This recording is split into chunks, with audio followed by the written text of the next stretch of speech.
urgency of some of the issues we have to deal with. And I wanted to just introduce basically several issues. I'm going to read them out.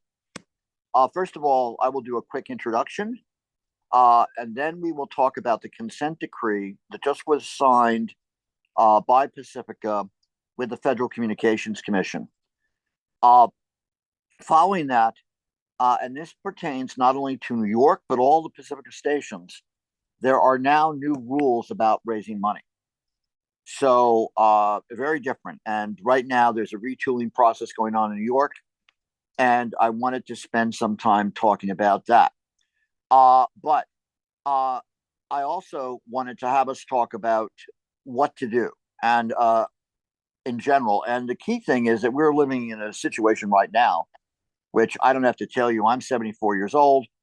This is, to me, a replay of what I experienced in 1967, 1968, except, of course, in different circumstances.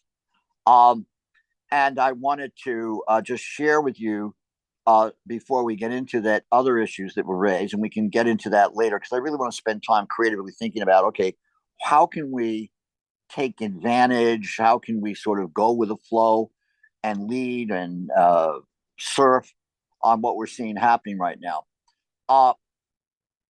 There's a message from Linda Barr. Linda cannot come. She's in the middle of constructing a fundraiser, but we've had to retool the whole fundraiser because normally people are very familiar with the fact that the station would use Gary Null, Christine Blosdale, and other shows.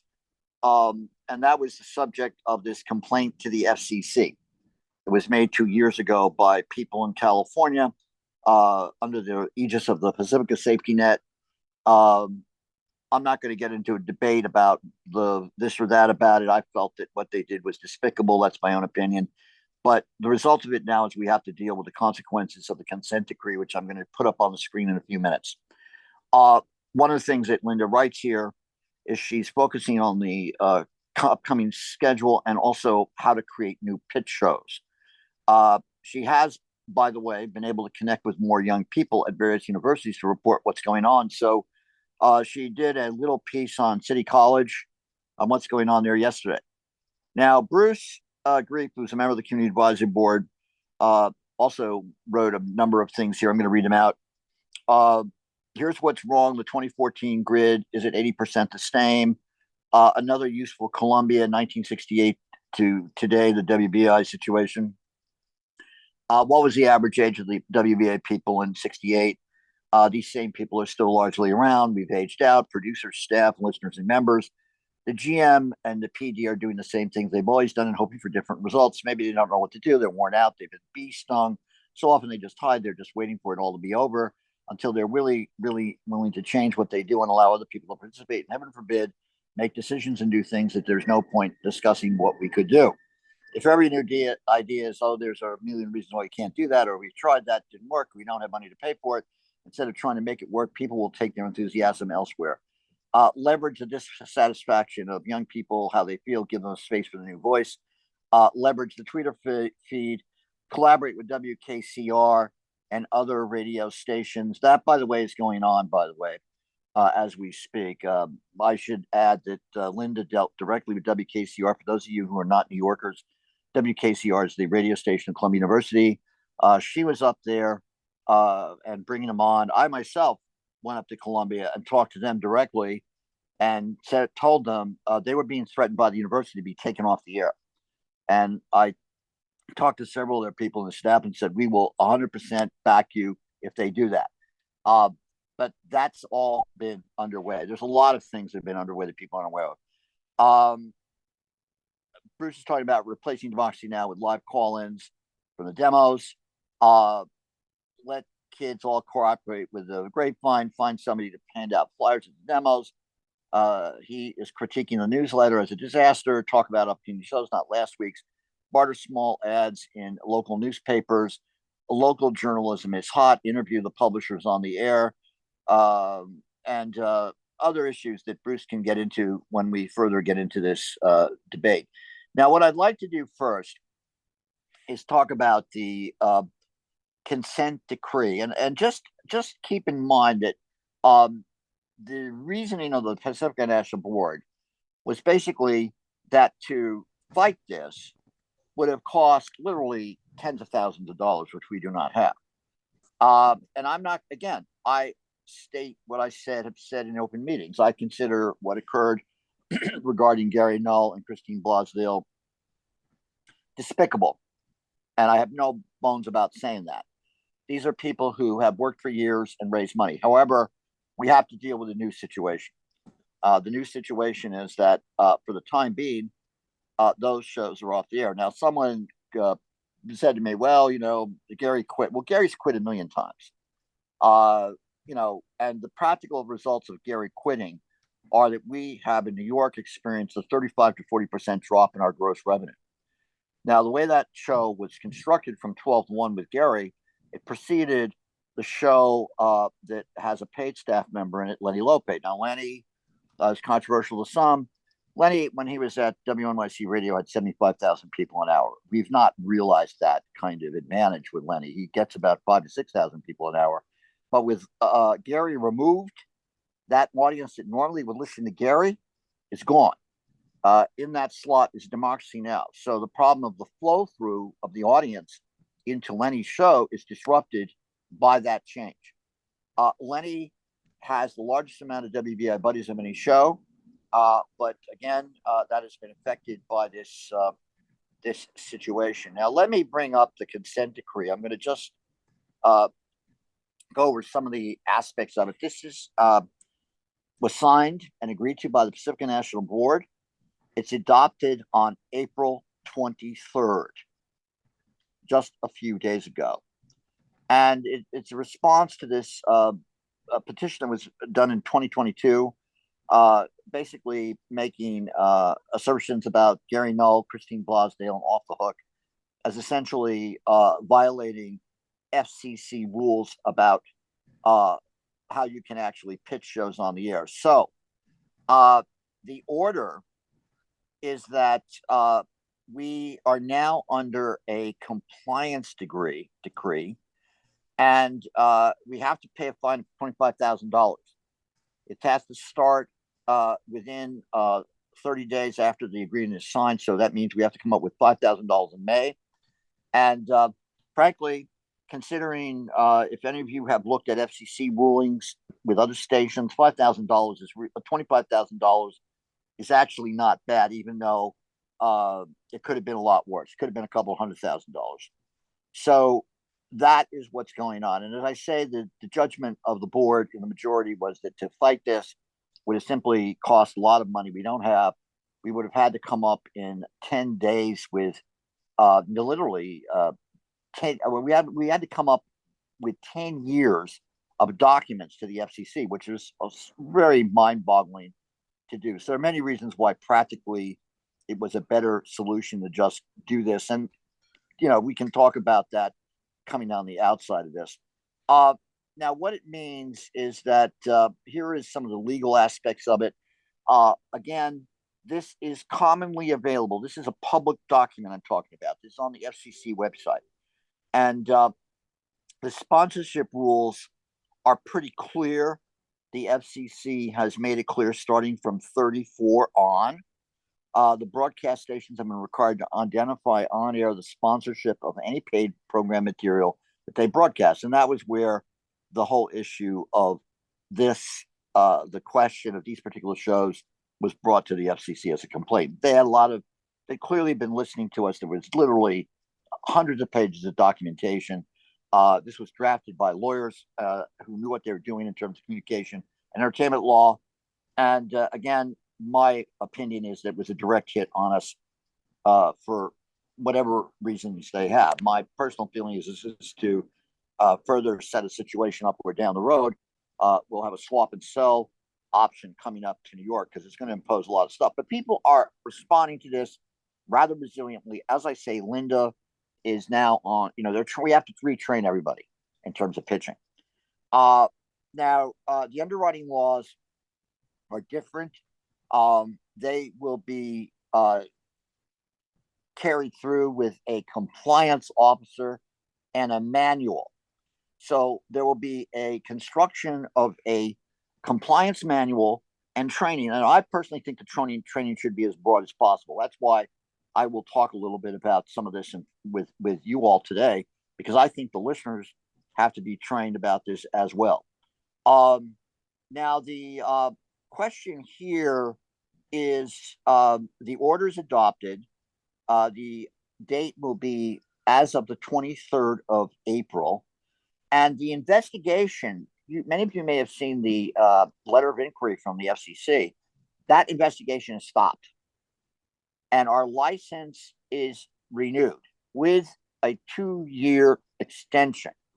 Now, we were already 2 years into our 8-year cycle of our license here in New York, but it means that there will be reports, there will be, any kind of violation has to be documented and reported to the FCC. Uh, and admittedly, people who are hostile to WBAI, at least that's just my opinion, will be monitoring us, looking for any inch that they can exploit. So, here you see the compliance officer designated. Licensee shall designate a senior corporate manager with the requisite corporate and organizational authority to serve as a compliance officer and discharge the duties set forth below. The licensee agrees within 60 calendar days after the effective date. The compliance officer will implement and administer a compliance plan designed to ensure the licensee's future compliance with communication laws. So that's underway. The compliance officer at this point is John Amella. He will be working with the attorney from Foster Garvey in Washington, who is the attorney that negotiated the settlement with the FCC. And the objective is to have everybody, all the producers at all the stations, this is just not New York, this is everybody, to be essentially put up to snuff on this issue. But my feeling is the public has to be aware of this too, because the underwriting issue is a general issue. As you know, in New York, the board passed an underwriting motion in general that has been pretty scrupulously under the FCC guidelines ever since it was implemented 2 years ago. That came out of a committee I'm on, the strategic planning committee that was crafted by my predecessors, Christopher Corey, Lyndon Foley, Alex Steinberg in particular from New York. And that has allowed us to, in New York, raise about $60,000 to $70,000 of public service announcements from the city of New York and the state of New York. But that's just the beginning.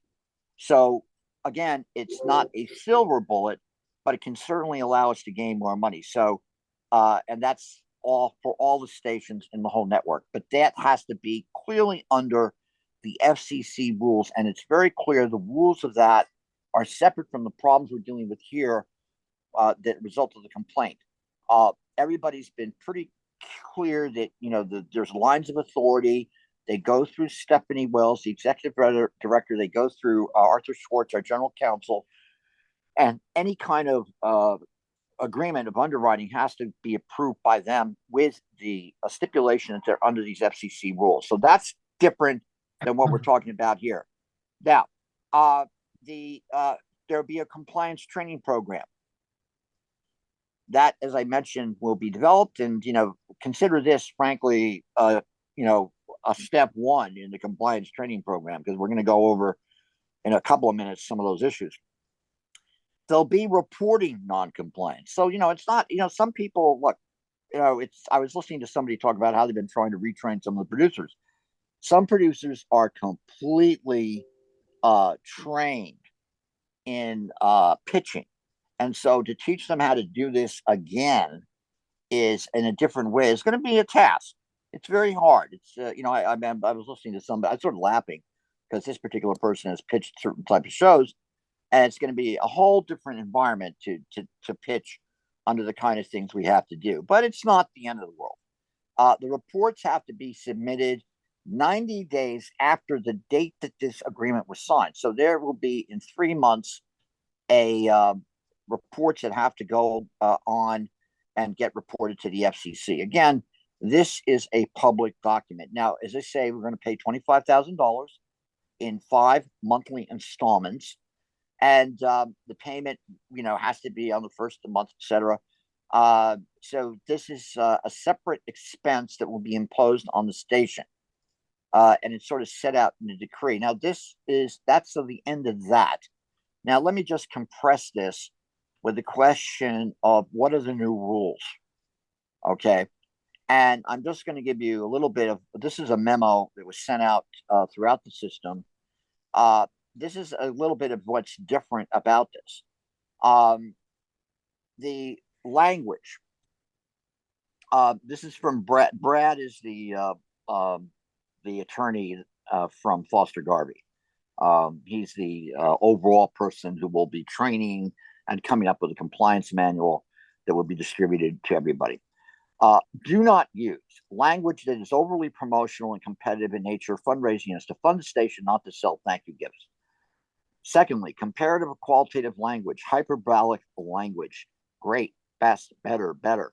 The programming can be stated as great, but the thank you gift should be described in neutral language. On that, we know right there that's going to be a cultural sea change, considering what's gone on in the past. Repetition of information. Do not make the thank you gift the subject of the pitch for funds. Make funding programming the main subject of the pitch. First person statements. I urge you, the steps to take action, calls to action. Again, I'm sure we're going to have to study, and there's a lot of creative people in the organization at all stations. This will be figured out. Any reference or allusion to cost, including free discounts or sales, you can mention a donation level for a particular thank you gift. Calls to action, directly telling the listener to do something. Use the passive voice for a donation of X. We can send you the Y thank you gift. Inducements to buy, sell, or lease. If you donate now, you can get 2 for X donation.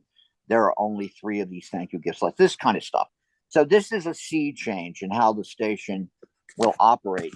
And I wanted to just get those things out right now. And then let's start taking comments from people about this. So please raise your hands. And I do not profess to be the professor emeritus of this stuff, particularly the new ways to do it. I'm learning as well as you are. But please just raise your hands and I'll take you in order and you can make your comment on all this. Don't be shy.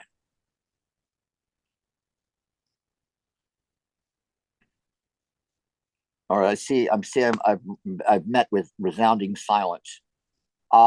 Jack. Oh, go on, Bruce. Go on, Bruce.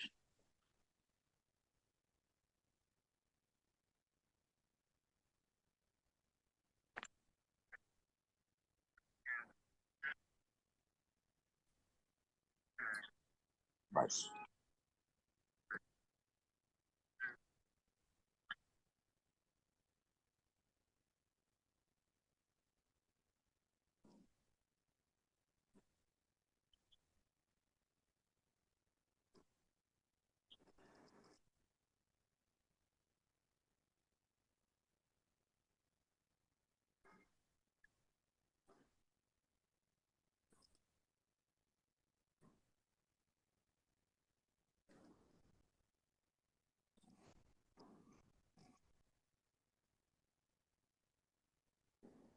Bruce, are you recording this, by the way? Bruce, just on mute. Okay, thank you. Yeah, all right. Yeah, no, that's good. That's good to cut off when I get long winded. All right. Anybody else want to make a comment on this?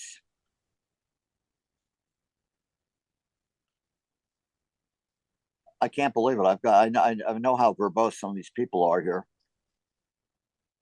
Tony, Jack, Martin, Thomas. Yeah, Bobby. Jim, hello, Okay, Jim. go on, This Bob. is Jack. Go on, Jack. The stream isn't running. I think that's something you should know. And I don't really have much to say. I've been following this for a while, and basically, it seems like we should follow the guidelines. The guidelines are guidelines, right? Oh, interesting. I didn't. Well, it's funny. I didn't call Otis about that. Yeah. But It, on the KPFTX. It says that there is a stream, and I guess maybe that's just there's also no phone call. You can't call it in, so. Uh, Just wanted you to know. I'm going to listen. That's what my plan is to listen.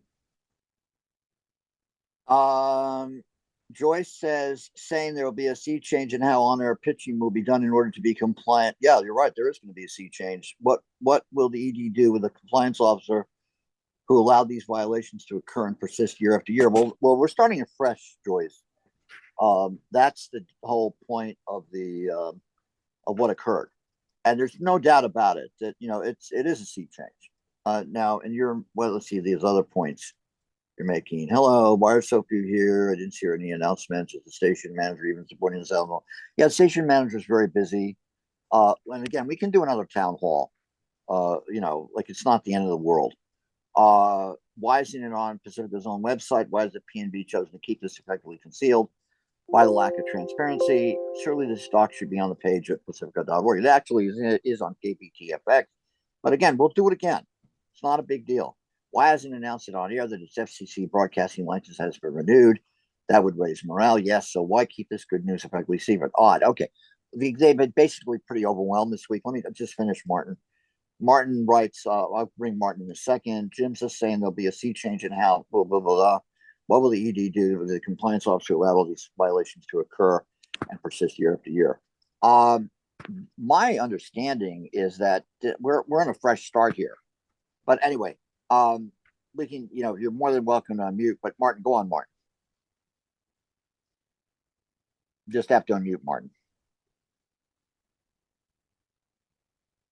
All right, for background, for those folks that don't know me, I'm on the board of an LPFM in New Jersey, and the policy for our LPFM for folks that deliberately break the guidelines after education,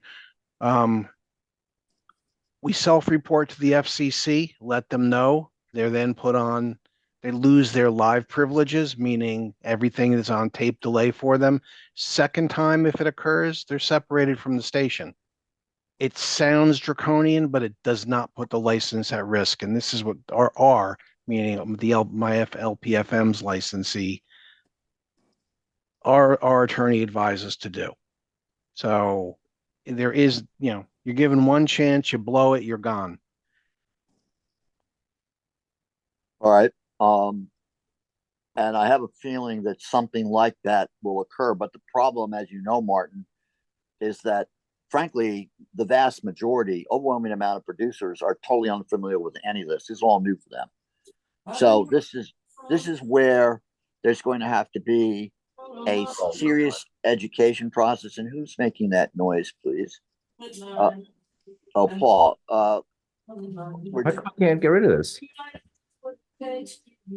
Paul, you got some background noise there? Yeah, I'm sorry. I'm trying to turn it off. I'm sorry. All right. Well, Paul DiRienzo, who's also a listener member, PNB member, is here with us today. He joins us. Does anybody else?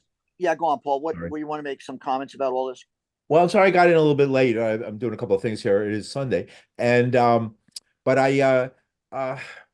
we're talking about like the future, what the future holds for WBAI and Pacifica Radio, and how to ride this wave that is these student rebellions going on across the country. Well, right now we were talking. I'm going to get to that in a minute.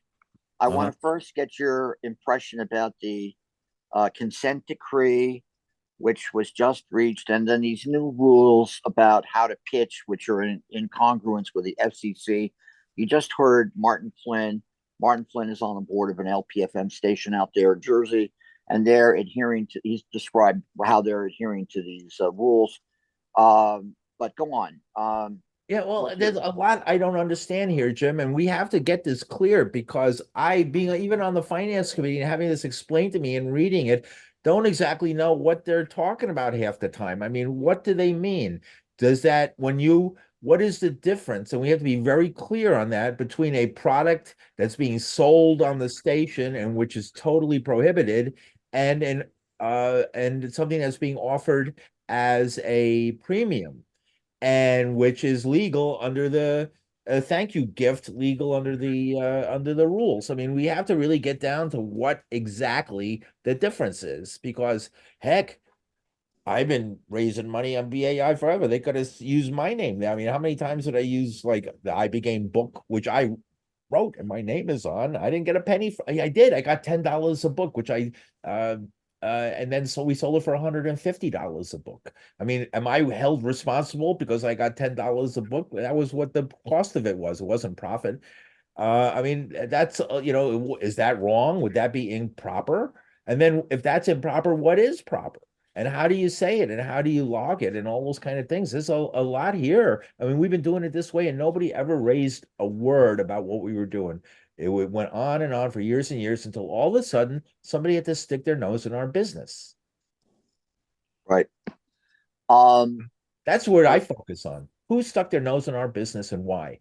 All right. Well, and I agree. Look, Paul, my opinion about I see Joyce, of course. I think you've come in here before, Joyce, under different names. I recognize the style. It's cool for you to argue this.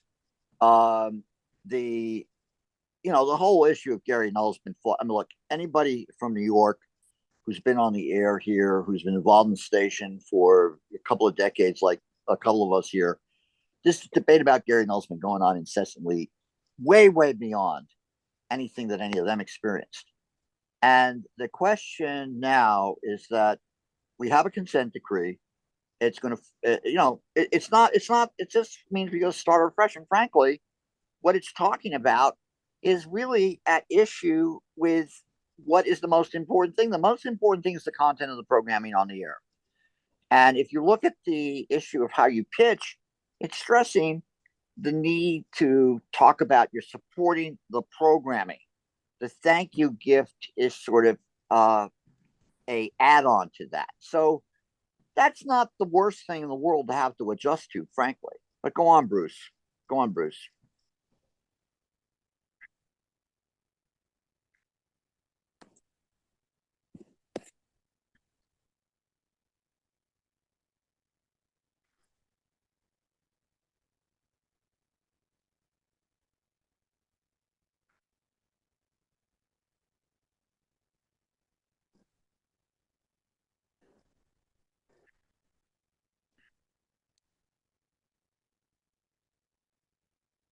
All right, go on, Paul.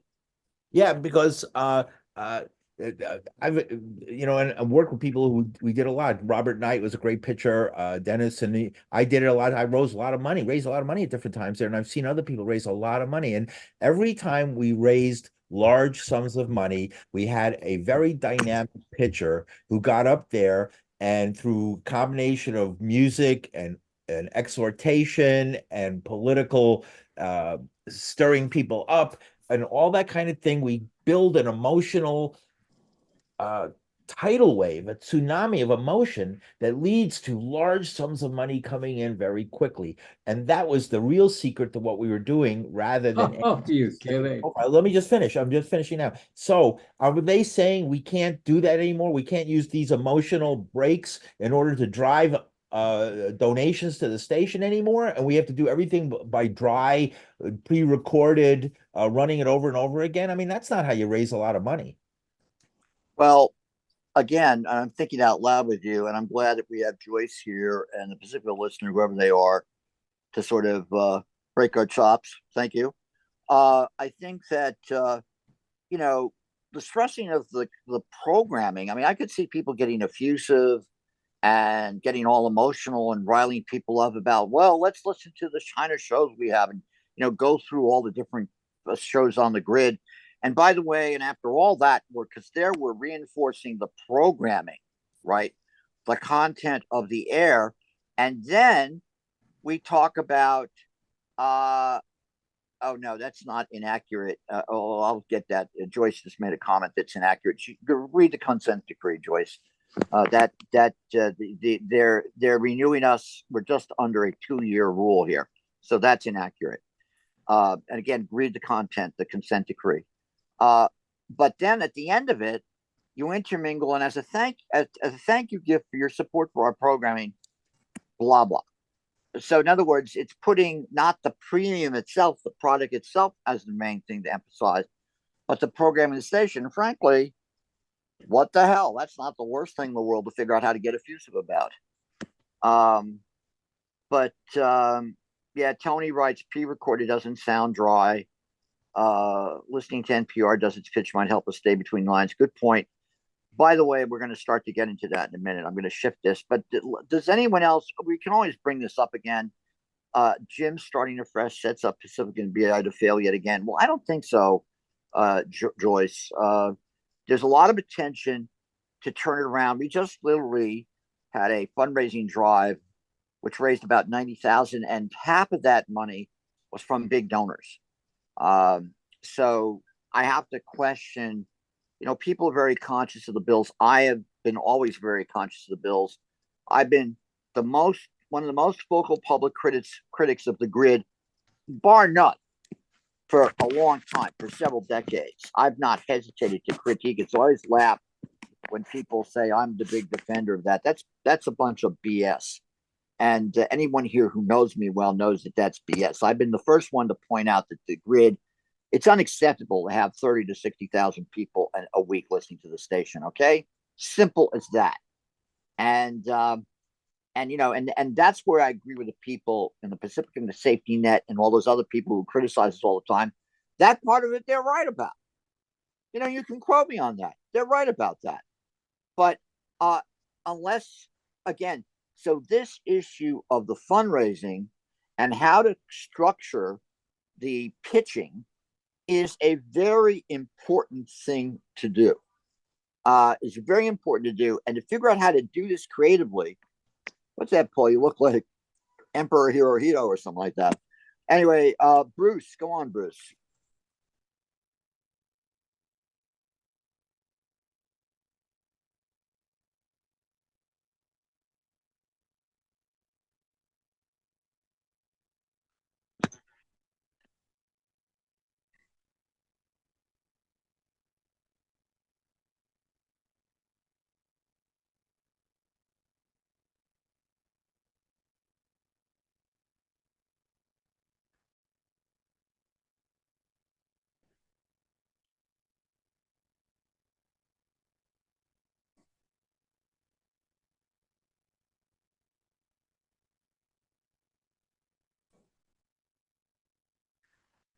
All right.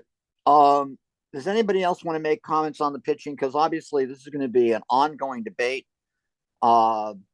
Joyce, you're welcome to, or those who are Pacifica listeners, etc. All those folks who are criticizing this. Fine.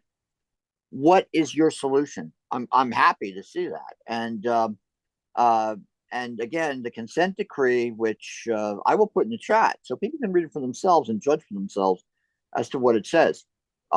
That's pretty clear, and it's clear that we are on a 2-year approval rating. We will be under the gun. I have no doubt the people in California who want to sell us and swap us are going to put us under the microscope. But guess what? People in New York are pretty resilient, and my objective is to change the whole damn thing around completely, a positive thing. So that's what I want to talk about. Now, the other thing is that and you're right, Paul's raising a point about NPR. You can say that. We just saw, let me phase into the second phase of this, which I think I think it's going to be different. And it'll be visionary to talk about, okay, what can we do to take advantage of the situation we're in right now? WBUR, WGBH in Boston, both great NPR stations. They are facing serious downturns in their audience and their ability to financially survive. They just laid off a whole bunch of people. WGBH, as you know, is one of the premier creators of product for public television, but they also have a robust radio station, and so does WBUR. What people know is during the pandemic and coming out of the pandemic, the overall audience for radio, actually analog radio, has declined further. Now, I know the big defenders of analog and terrestrial radio talk about how popular it is, and it is very popular. There's no doubt about it. But if you look at the source of information for news, it's completely fragmented.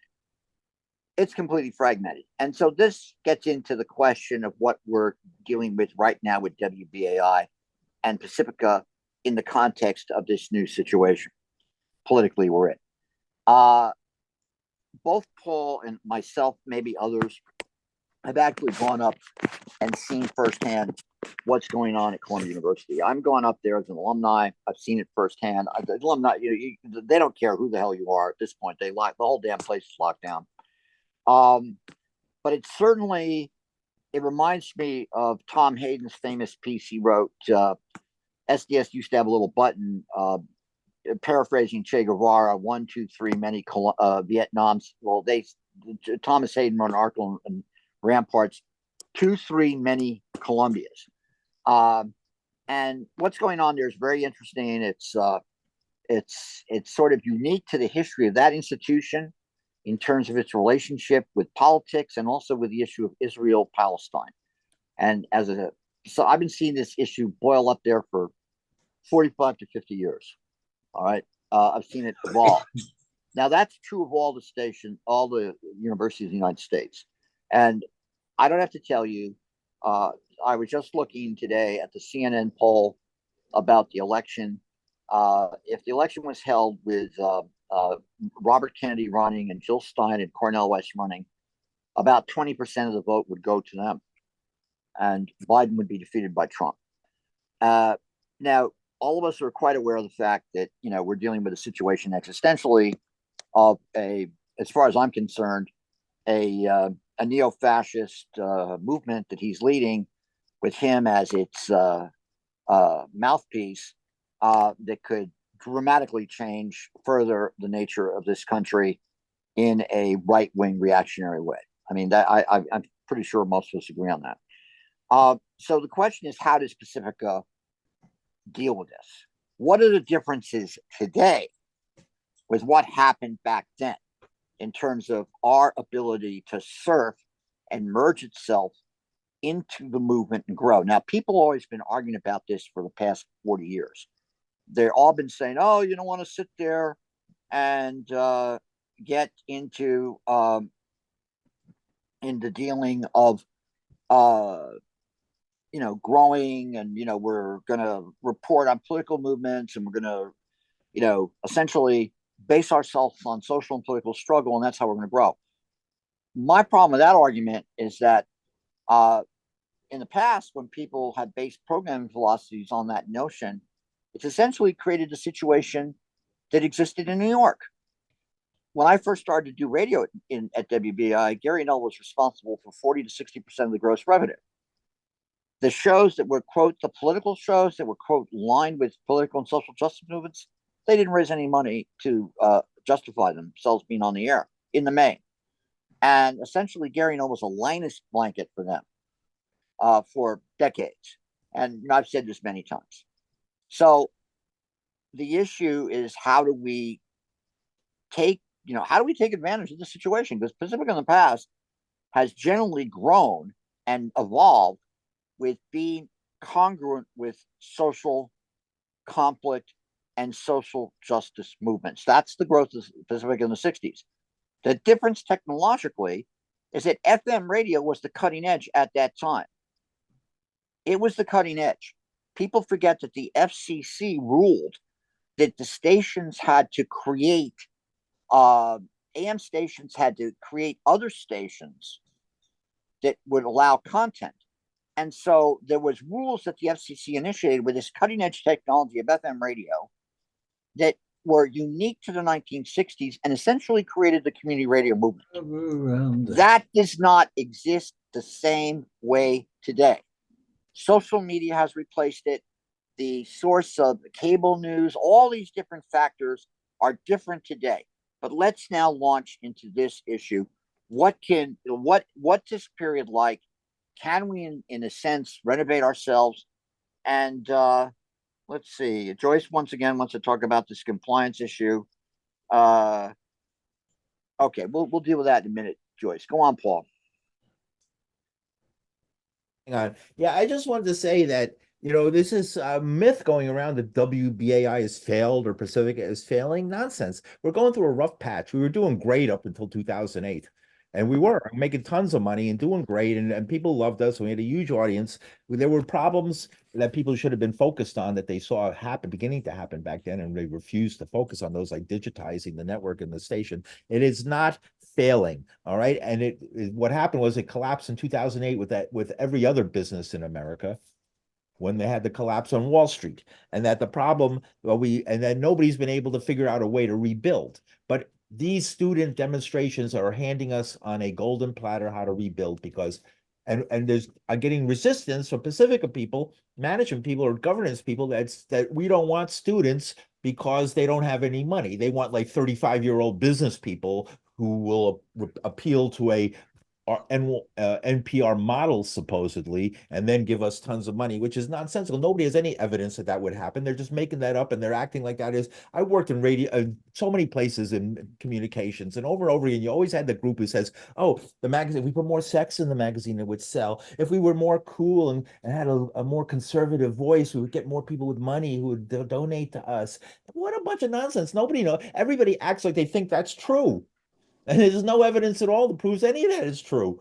I never saw a magazine sell more covers because they put sex on the cover. The National Lampoon sold more magazines when they put a dog with a pistol pointed at its head on the cover. That sold magazines. Buy this paper, it will kill the dog, right? Do you want to do something like that? That's how you get maximum numbers of people listening, if that's what you're looking for. We started in a rough patch in 2008, right? And people have been internally fighting to get political power and control within the station, using that in an improper way in order to accuse and point fingers at each other when they're as responsible and as guilty of this problem as anybody. All right. If we want to build, instead of saying somehow we're going to magically appeal overnight to 35-year-old NPR listeners who allegedly have money, why don't we just do what we did in the 60s and 70s and take these poor student types with no money but on the verge of a career and start building an organization, and a new organization that takes advantage of when these kids a few years from now are in their jobs and careers and have money to donate. That's what we have to do. And then that's what I wanted to say about these nonsensical, you talk about, this is a thing I have with you, Jim. All right. Now, you always talk about these arbitrons, and you talk about these, the Nielsen's of radio, and how they show what a low audience. My experience going out there is we have a large number of student and young followers that are not counted in our arbitron. And when I brought that up to Pacifica and the finance committee, nobody denied that. They don't want those people. They want the 35-year-old business people, right? They don't want to build it like by way of the mission that we did in the 1960s and 70s by taking these young people and making them part of our family so that they grow with us. And unfortunately grow old and die with us too, but then they leave us money, right? So we have to start thinking in those terms, and in terms of the mission, and start of some nonsensical idea that somehow automatically overnight, if we just get the right people in, who are the right people? Steve Bannon? I mean, the country is divided. There's no more middle. There's no 35-year-old middle class people anymore who are willing to do if we just were reasonable in our programming. Those days are over. You're living in the past if you believe that. The country's divided between hard left and hard right with very little middle anymore. Which side are you on? That's the question. Thank you. All right. Now, while you were talking, Paul, and I'll answer you directly, the issue of the compliance officer was raised by Joyce and Martin. There was indeed a compliance officer to deal with the FCC, and that was Otis McClay. And that was actually agreed to. He was designated as the CPB compliance officer.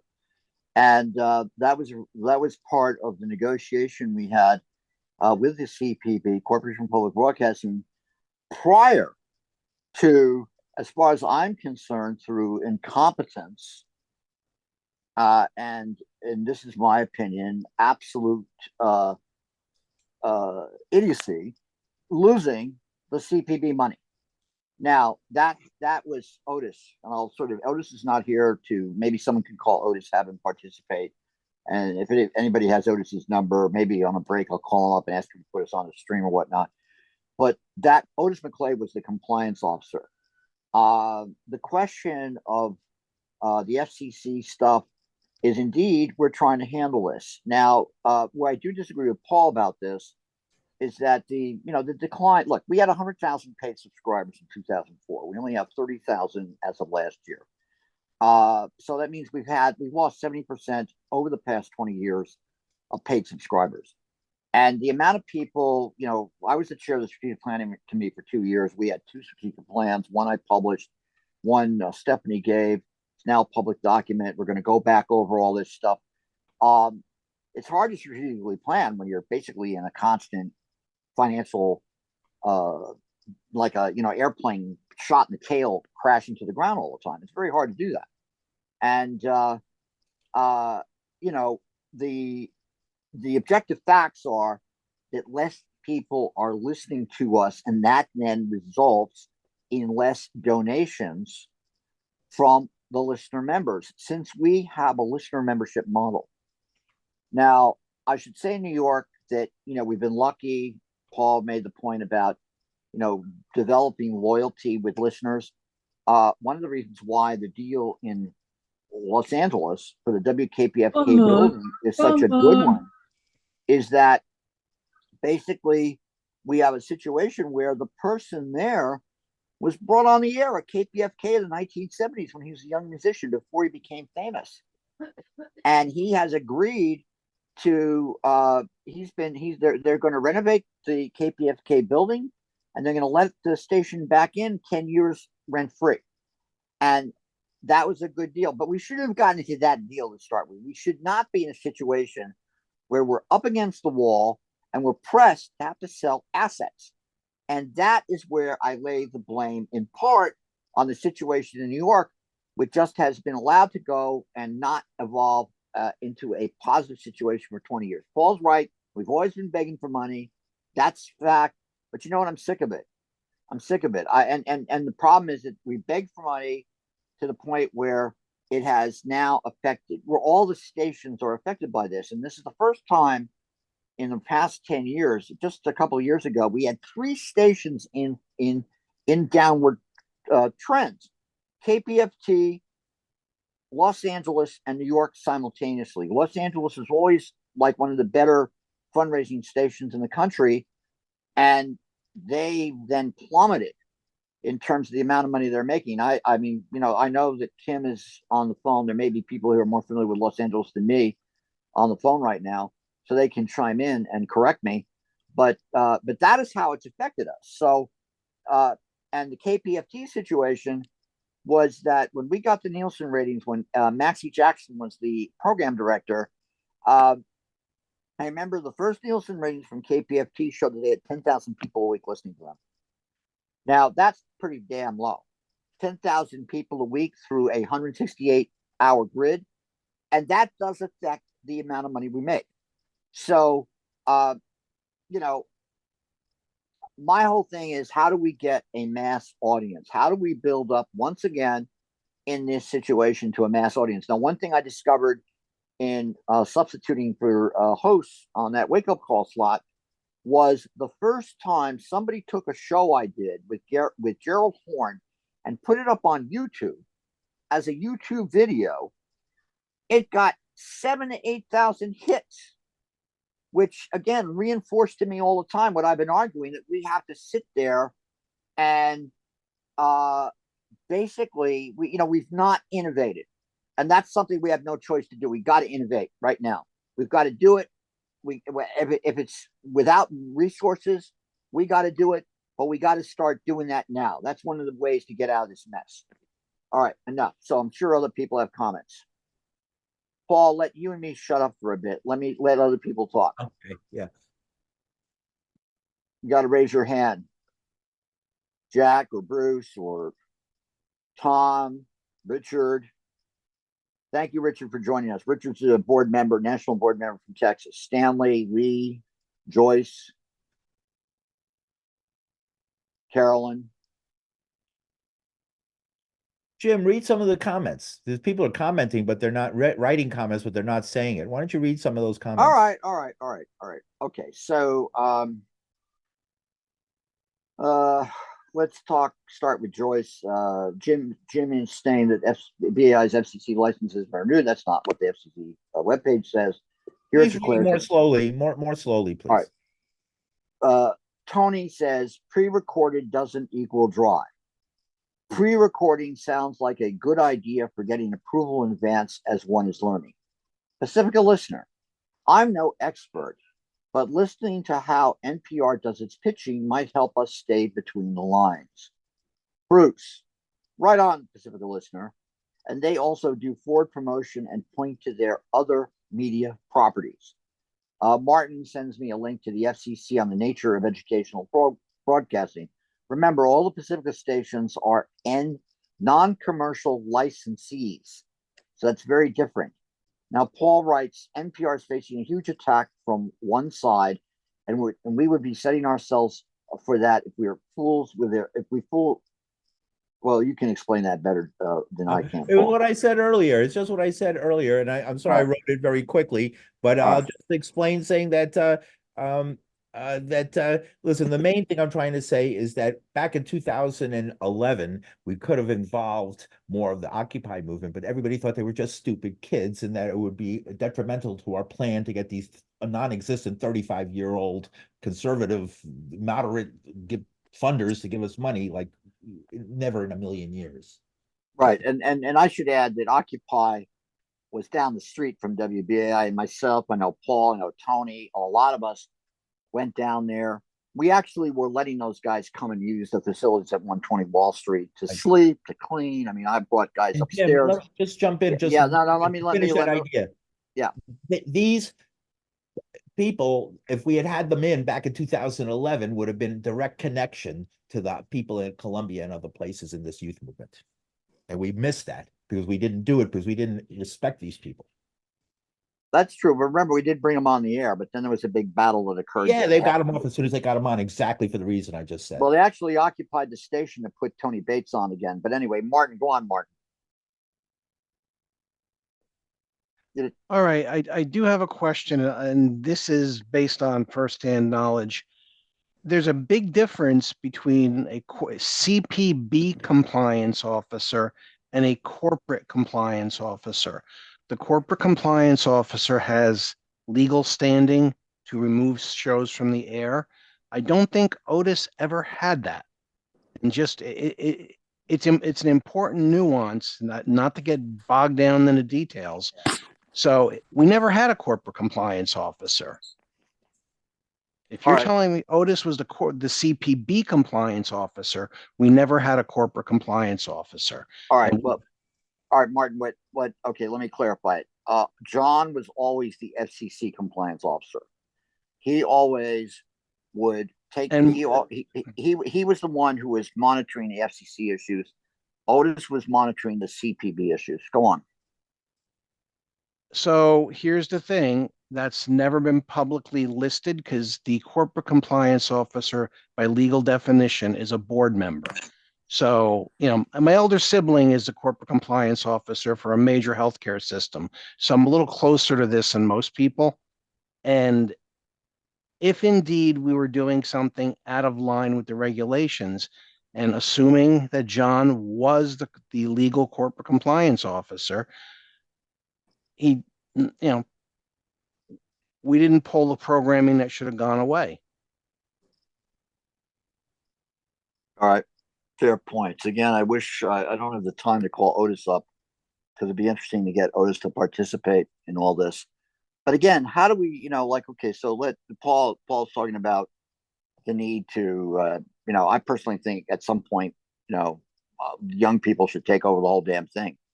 They don't want that. They know that. They're aware of that. We've had this discussion, and the answer is no. Right.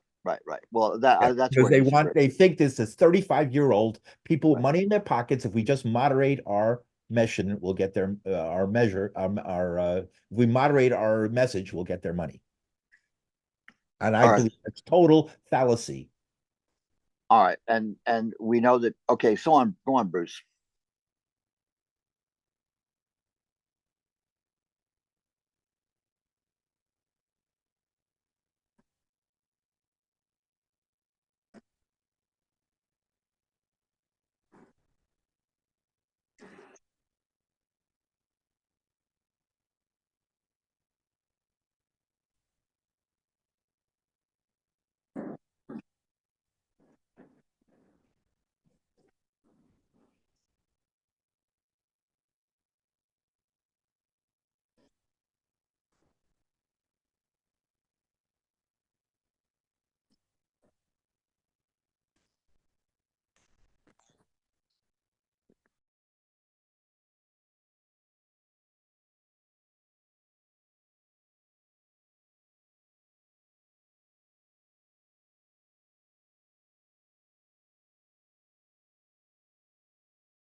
Listen to Fiorello LaGuardia reading the comic books on Sunday on WNYC. Um,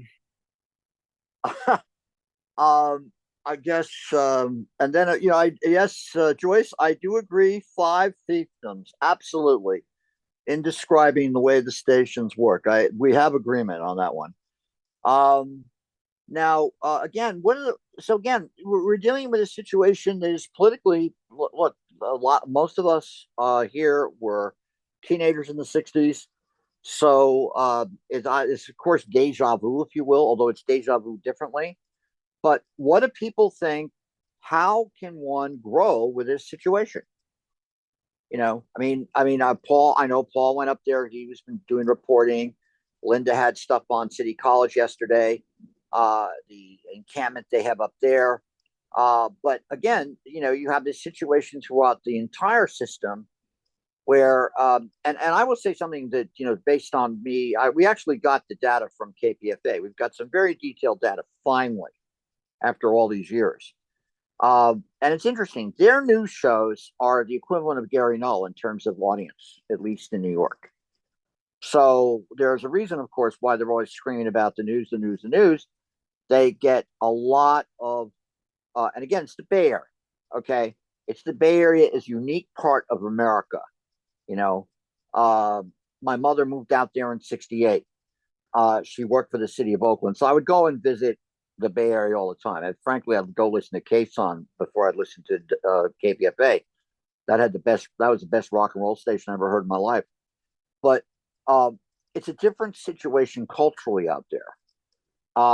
Now, what I was going to say when we had cultivated this particular rock star, who then gave us a good deal with the purchasing of the building at KPFK. We also have the issue of people who are leaving bequests, and that is based on them listening to the station as from the 60s on. So, for example, there is possibly about $500,000 in bequests coming to New York in the next 6 to 7 months, based on different, wills, properties left to the station. But one cannot build a strategy based on bequests. I used to have to hear people talk about that. That is, to me, ridiculous. We have to build a strategy based on a completely rejuvenated system that is attracting, as far as I'm concerned, a reasonable goal would be a cum of 200,000 a week in New York. That would mean our listenership goes up 3 to 4 times. That would allow us to at least stabilize the expenses. And I would say that I would apply that to the other stations as well. Now, the station in Los Angeles, and I see Kim is on the air here. She's more familiar with this than I am, but they're ranging from 40 to 60,000. Their market share is about 0.1 to 0.2% of the market there. New York is about 0.1%. KPFA is 0.3 to 0.4%. That's about 50 to 60,000 people a week listening to them. The largest market share is Washington, D.C. They have a 0.6 to 0.8. They're the most successful. And what we learned from that is that they have really good music. Their shows are based on music. They are, that's the same with KPFT. They make most of their money on the weekends. But if Richard is still there, he'd have a much better idea about that than I do. And I'll try to get Otis. I tried just to get Otis to come on the air. He's not there. But what else do people have to say?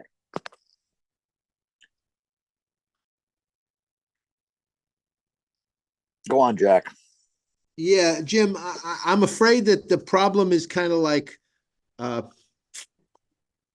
you can't use the same methods that got you into the same corner to get out of the corner.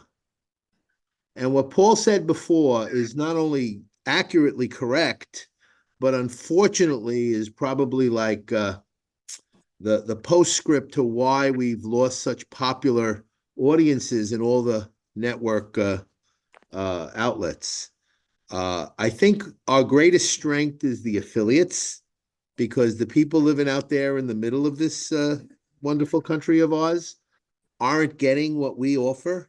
In New York, it's common knowledge that there's things that are said on the media that are just not said in reality, that the media is basically an overlay of information that may not be valid or true or accurate, or, just change one word here or there, Paul, and everything changes meaning, as you know, in the newsroom. That's what's happening. Now, the issue is not to look back, but to look forward and to just point out, and I hate to say these things because I'm an old pacifist and I'm an old listener, but the idea that we're going to sell radical or pacifistic, because pacifistic is not radical, but as you could see with the reaction to pacifism in one country over there in the Mideast, or the goal of kind of restricting what one country is doing with weaponry is kind of like it's not just a general, we accept that. And to dig a little deeper into why Paul talked about the polarization of the media, of the recipients of radio or television or books or information or newspapers, especially, is because people don't like to take in information that may disagree with their mindset. Now, I can't change that, but I can honestly tell you that that's one of the things that when I was 16, brought me and glued me to 99.5. I wonder if that's true in Texas or Los Angeles or Washington as well, because I know that they have a way of adding to the Pacifica radio station network local information. They give you music in Washington, or they give you entertaining things in the midnight show with what was his name, Mr. from Hollywood. So part of the problem we have is that we're not really able to get this into the common stream of information. This is not a popular or a New York Times best-selling book. And because of that, and because of the nature of how people now consume media, we don't really have more than a 10%, a tenth of a percent, or maybe less, market share in all our major markets. And I think it's really not necessarily the fact that America is polarized, Paul, and I'm talking to Paul DiRienzo for that specific reason, but because the media has failed for 30, 40, 50 years. If I wasn't a New York listener of WBAI, I might believe the Post was just as accurate or inaccurate, to point out, as the New York Times. So I don't want to tell you how easy it is to manipulate opinion or color information, because we all know that, or at least most of us know that.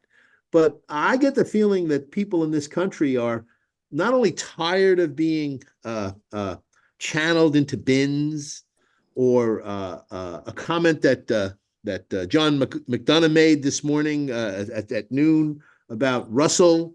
Russell, you're all over the media. So I think Russell feels that because he gets on ABC and NYC and WBAI, of course, we have a popular voice there. But I think it's the other way around. I think because the media has lost popularity, there are no one voices. And I'll tell you that that's a dilemma that I can't figure out, Jim. And I don't know where this takes us, but the fact is that we have to pay our bills, as you know. And I agree with everything Jim usually says, but the hard nut to crack for all us squirrels should be the idea that we're going to figure out how to make Bertram Russell or Albert Einstein in their true voices, Abby Hoffman. No, we don't need radical voices. We need people like Bernie Sanders that say this is what we are believing in and this is what's important, like Mahatma Gandhi. Thank you, Jim, and everybody else that listens. All right. Before I bring Paul on, I just wanted to share. Now, this is again common knowledge to us, or should be, because this is the media landscape as of 2 years ago. I could probably pull up other things. Well, let me make sure I don't pull that up. But what you're seeing, of course, is the fragmentation here by age. So young people, most of them get their information from social media. 18 to 34-year-olds, 47% of them. And then it goes on down the line here to my age group, our age group. I'll only speak for myself. I'm over 65. Less of us get the information from social media. I must say I am somebody who uses social media, but you can see right there is a big difference. Streaming services. Again, our age group in terms of the information is about 13% as of 2 years ago when they're doing these kind of things. Online news sites. Now that's interesting. It goes up to 23% for older people, less so for younger people. But look at radio. Radio, 12% for young people, 14% for people in my age group. Now I've seen other studies that then break that down even more. So they'll have a separate kind of pool for NPR stations and others, which about 2 to 3% of Americans get their information on news from an NPR type station. And then that's where the bucket would be, where a Pacifica station would be. So, and that's even less. Okay. And again, that is something that people want to, they want to argue that that's a big strength of ours. But if you look at it objectively from these kind of things, these kind of general trends, it is different. Look at the cable news network source of information. So a lot of Americans in our age group, 32%, but then look at how few young people are. And then the network news, that's overwhelmingly 43% of older Americans over 65. But look at how few young people listen to that. Podcasts, still a mixed bag, but I know a lot of people, but again, 8% to 10% of millennials and young people. Newspapers, now that's the big difference. If you had done something like this in 1968, when print still existed and national newspapers still existed, these numbers would be way higher than they are now. But look at how few young people, 6%, 5%, local and national newspapers. And there's a big trend to resuscitate local newspapers. And so that's sort of the media landscape that we're dealing with. It's very different. Go on, Paul. Yeah, that's interesting, and it tells you a lot there. But also remember, this is a moving target. So what it was at one point is not necessarily what it is tomorrow or under different circumstances. But I know that the problem with social media, and actually I have another thing to say, but since you said that, very interesting stuff, Jim, and you are you do collect and archive some great information here that gives an overall view to exactly the size and scope of the problem we're looking at, which we don't do enough of. Yeah, everybody gets there and wants to win and get their opinion out, but nobody really has facts to back it up. We don't know. We're just like people's feelings are more at stake than the facts of the matter, which is very unscientific, very subjective. And to an extent, we have to be subjective. Let's face it. A lot of, one person's art's another person's obscenity. So, there is a subjective part to all of this as well. There's no pattern. And what you showed me, Jim, there is no specific pattern that really I can say is the future and what the future is going to be like. Any of those categories that you mentioned could be much different tomorrow, depending on circumstances. I know this. The young people I talk to go to Twitter. And the reason they go to Twitter and they're communicating a lot of this stuff about what's happening, a lot of the news coverage, not the organizing stuff, but the news coverage by the young journalists themselves I'm running into at Columbia and NYU and all these different places, they go to Twitter or X, right? And they don't go to Facebook. And the reason is Facebook censors heavily anything people say. They don't allow, except in very limited circumstances, Palestinian flags to be directly, photographs of Palestinian flags to be directly uploaded to their website. They might allow it if it's a third-party website that somebody's linked, but then their algorithm prevents people from seeing those anyway.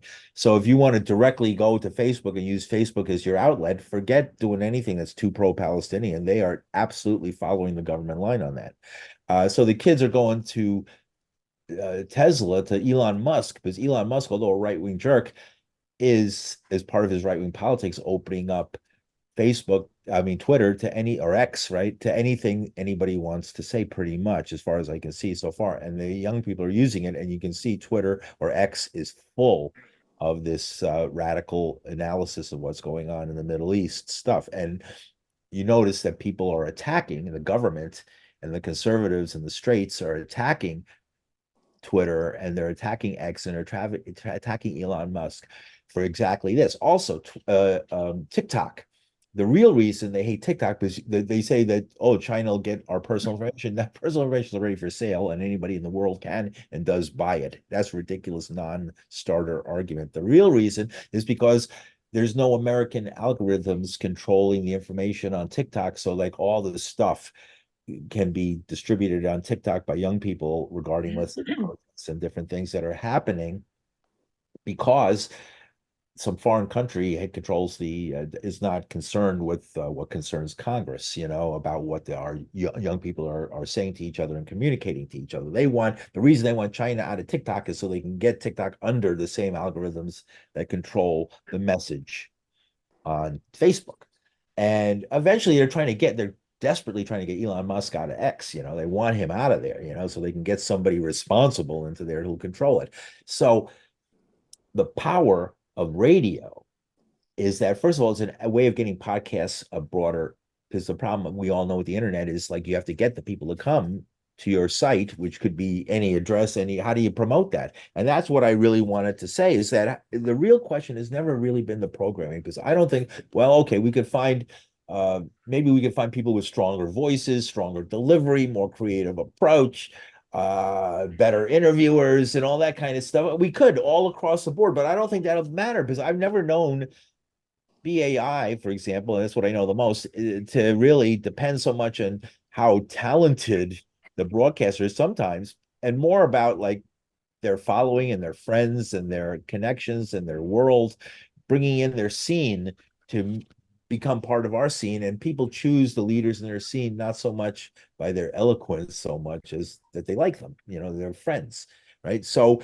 and that gets into the area of how these podcasts, which we should be looking more at, and how the podcasts do things for the future, not for what they have now, but what I think they're the future. Young people are really getting into this podcast idea, and I think that's an area where we can get a new audience. And the thing about podcasts is, how do you, you need, what kind of influencers? I mean, Amy was supposed to be our influencer 20 years ago. She was like a prototypical of that. And, she's been on, they warned me. I mean, the people who were driven out of Pacifica back then, who were the enemies, the Steve Yaskos and people like that, who are now their voice, when you say their name, people go, ah, right? It's like acid in your face, right? But they had Yasko, even though Amy considered him an enemy, and all the Amy people drove him out and thought he was a piece of dirt. In actual fact, he would say to me, when I talked to him, I interviewed him a couple of times, and he said to me, listen, no show lasts more than 7 or 8 years. It doesn't matter how much you like that person, or how much of a cult following they have, or how correct their information is, or even how good of a presenter they are. After about 7 years, people just get tired, and they want something new. And we're doing and what I used to say when I just would turn on BAI once in a while when I was a teacher and not really that involved in it for years.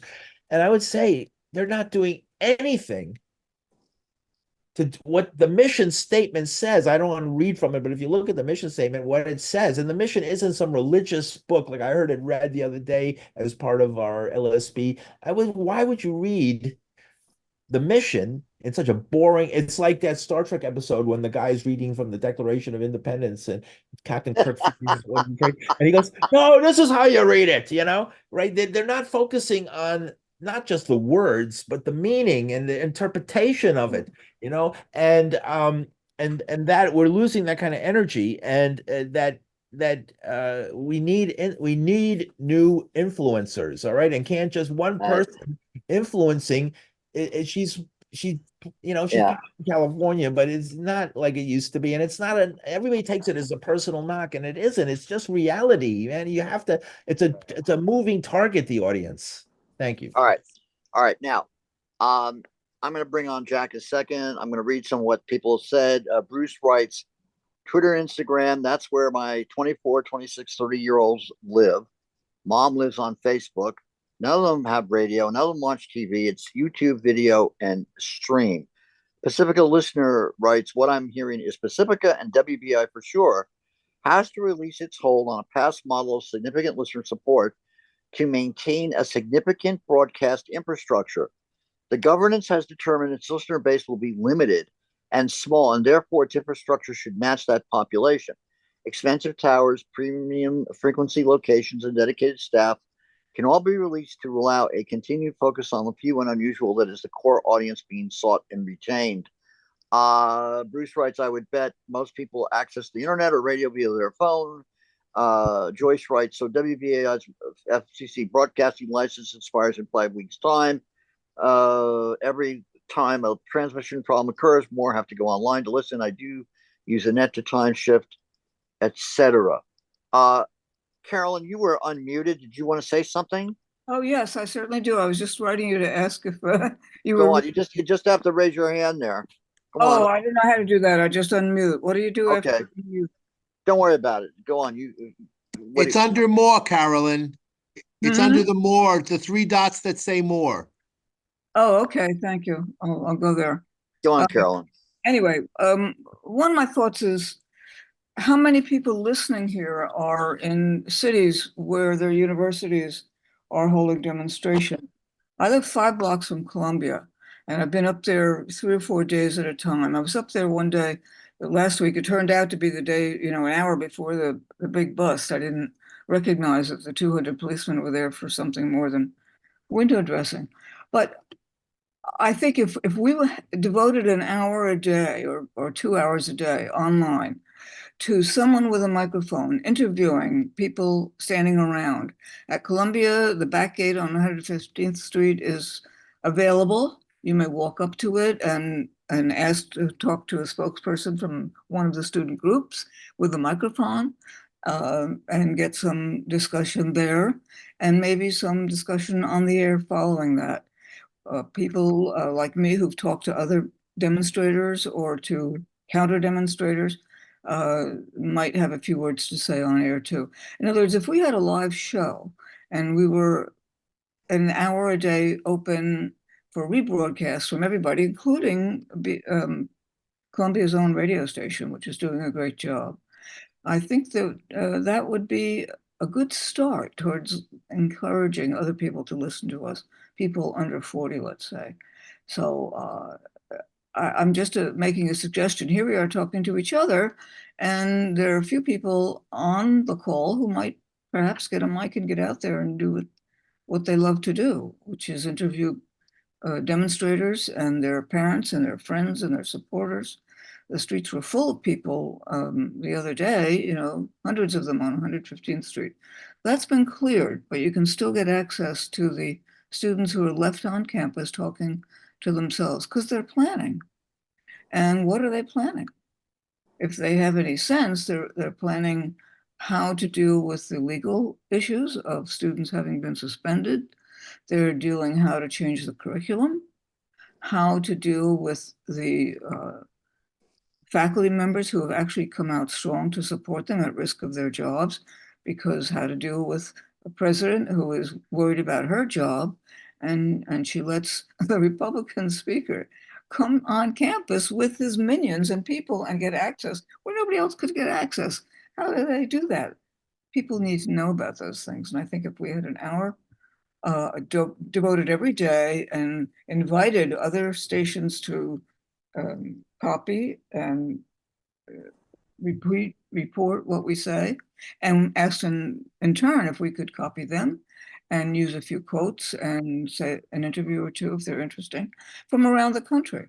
And I ask again, how many people on this call, there aren't too many, are in a city where there is a university under siege? Maybe we could have a joint program, the same hour every day on every station, and go back and forth on the air instead of, with all due respect, talking to each other about what to do now. All right, that's a good idea. And I should add that one of the problems that happened up there was that you missed in the beginning. There was negotiations with KCR to put them on the air. Linda has been putting them on the air. They are reluctant. There was one point when Columbia was going to shut them down. And I myself was up there that day and talked to some of the KCR staff and told them that we would and Linda knew that I was doing this, and we would cooperate 100% with them if that happened. But it's a good idea.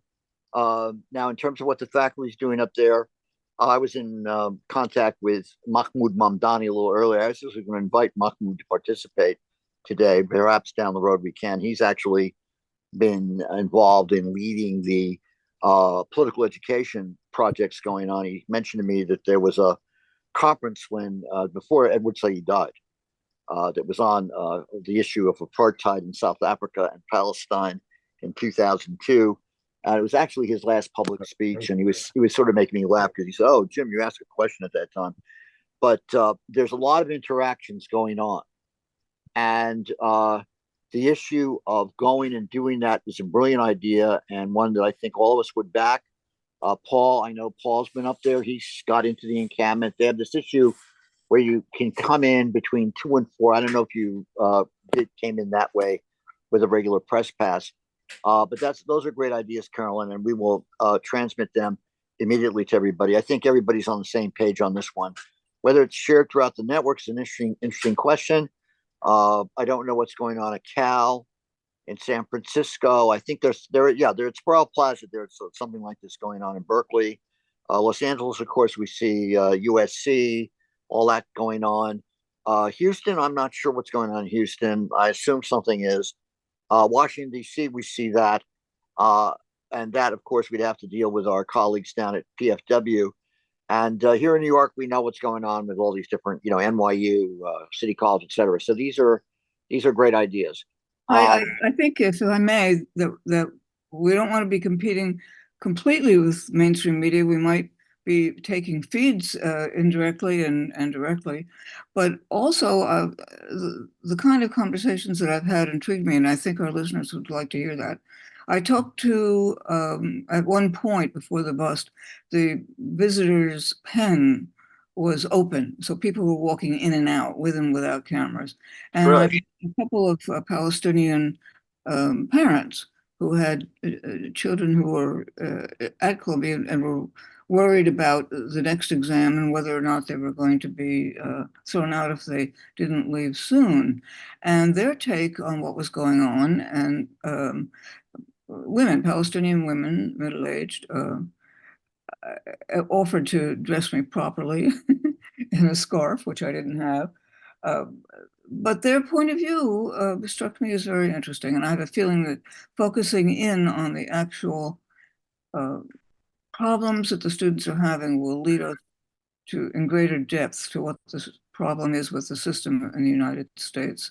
The students haven't done as much as they could, I think, in advertising what's going on at the university and where the money comes from. And following the money might be a great theme for one of our programs. But again, I'm thinking simultaneous broadcast, same hour, all around the country at our stations, and switching recordings, 3 minutes here, 2 Yeah. minutes. I think it might work. Well, the latest thing they're thinking of doing is basically having ending the semester abruptly and essentially telling everybody to get the hell out of the dorms. And that was announced yesterday that Columbia is thinking of doing that. But yeah, there's a lot going on in terms of communications with these people. But I'm saying that people want to hear what's going on. They want to hear what the student reaction is, what the Right. reaction is of their parents, and Right. some of the facts of what's going on are easily found. But I don't think that should be our main job. No, I agree. I've frankly, just to say what I've been doing, I've been taking some of the streams and recording them and breaking them up. And I have, like, for example, I have to convert it to an MP3, but I have a very interesting. Finkelstein came onto Columbia's campus and basically admonished them for using the terminology from the river to the sea. He said they should use Palestinians should be free. And he had a big debate with that was last Friday, not this Friday, but the past Friday. And he was in a big debate with them about that. So many of the kids, of course, said, we're going to use our phraseology anyway. But it was sort of interesting to watch that. I think that should be heard. Because Finkelstein, of course, he can be quite a character, but he has a lot of respect, at least in those groups. Go on, Jack. Go on, Jack. Yeah, Jim, you said what I wanted to say. I just want to add three things to what Jim just said to Carolyn. Number one, it takes a lot of work to curate through all the stuff that KCR was putting on our air. They played a lot of music, they played a lot of informative stuff, but they also had a lot of empty, not much, And I mean, you got to remember something. When you're having a sit-down strike, that's the goal. The goal is to stop everything and change the business as usual into something else. Thank you for informing me about what they're doing at Columbia, or may do at Columbia, to remove themselves of this damnable spot, this problem they're having at Columbia. The real issue is to divest. The real issue is to stop making money on things that the students don't endorse. And I think that's the hidden problem. Much more importantly, though, Jim, the idea that we have a network that's going to be presenting information about college strikes or problems in other parts of the world is much more important than what's. I would repeat what Bertolt said so many times before, or Linda as well. It doesn't really have good radio value unless you curate through everything. And those are my comments. But the last thing you said, Jim, Norman Finkelstein has been on this problem before many of those people were born. And sad to say, or unfortunately true, that our media does a very bad job of presenting the truth about many of these events, not just the college demonstration. I thought the philosophy professor in Emory, I think it was, who was on the YouTube that I saw, was much more eloquent about this. This is about having the police show up at the campus and shut them damn stupid intellectuals down. They don't like professors. And Paul, I would point out to you that in the 60s and in the 70s, it didn't take me much to figure out that this was not about, the anti-war movement. This was about people that hate, people in college. We're draft dodgers in college because we got a draft exemption to go to college. At least I did. And it You're was older than me. impossible. Excuse me? You're older than me by a few years. No. But I Paul, did the watch point. my number on the back of the New York Times every month when the numbers came out. Yeah, you're a numbers guy. I wasn't a numbers guy. I was a 2S guy.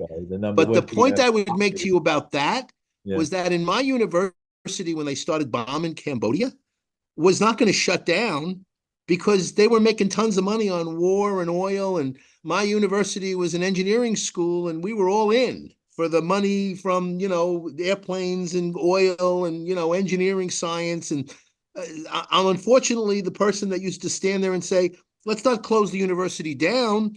Let's make the university discuss what the university is supposed to be discussing, which is, why are we making this what the university is doing? I am not going to study war no more, Jim. Thank you so much. Oh yeah, trust me, they are actively. As I say, I was on campus for a whole day, the day after the bust, and I was at a part of the university actually where Hillary Clinton has her offices. It was sort of a trip. I hadn't been in this particular floor for many years, and since the pandemic, and it was completely redesigned. It was amazing. And then I realized that's where Hillary's office is. She has a whole goddamn floor up there, and that was a conservative kind of group. But the person who ran this particular institute got up and basically denounced the university for busting people the day before. She's very upset about it, and I'd say the opinion of a lot of the faculty was mixed in that particular crew.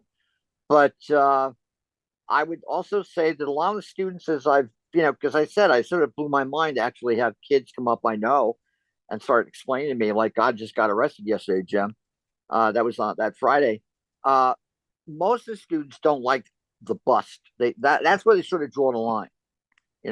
When they send the cops on campus, people can disagree about what these kids are doing in terms of objectively speaking, are they not in a sense reinforcing Hamas? They don't see that at all. It's very interesting. They have it's very different sort of ideological structure than what those of us experienced in the 60s. It's sort of like a support network. Like, let's say people in the 60s, there were some people who would be completely in favor of the national liberation front of South Vietnam. And that would be part of the complexities of the anti-war movement. These kids who are doing these solidarity movements are basically, they rise above they're reacting to the fact that they can see every day bloodshed and slaughter. And that's what, it's a very different kind of thing than, and that's how people were reacting Because to the Jim, war. we're seeing it with our own. No. Let me finish my thought. Yeah, Paul, yeah, but that's the thing. That's the reason. Well, it's a main difference because, you know, after the war in Vietnam, there was someone got a lot of money from the VA to do studies on how people reacted to emotional pictures, and you know what images of the war in Vietnam got them radicalized. And of course it was this kind of stuff. It was seeing atrocities, death, etc. Just a few weeks ago at Columbia, they had this remarkable event where they had the woman who was the napalm girl. Remember that shot from 1972, where that woman was killed, nearly killed in that napalm, the famous shot where she's running from the napalm that had just been dropped north of Saigon, and they had her there. And she's a citizen of Canada. She's sitting there advocating peace, world peace. It was remarkable. And they had the photographer who took the shot, a Vietnamese who's in Los Angeles, along with Fox Butterfield. They had a whole bunch of New York Times reporters there who actually were there when the event happened. And so that kind of thing is what we're seeing, the radicalization of these amazing events.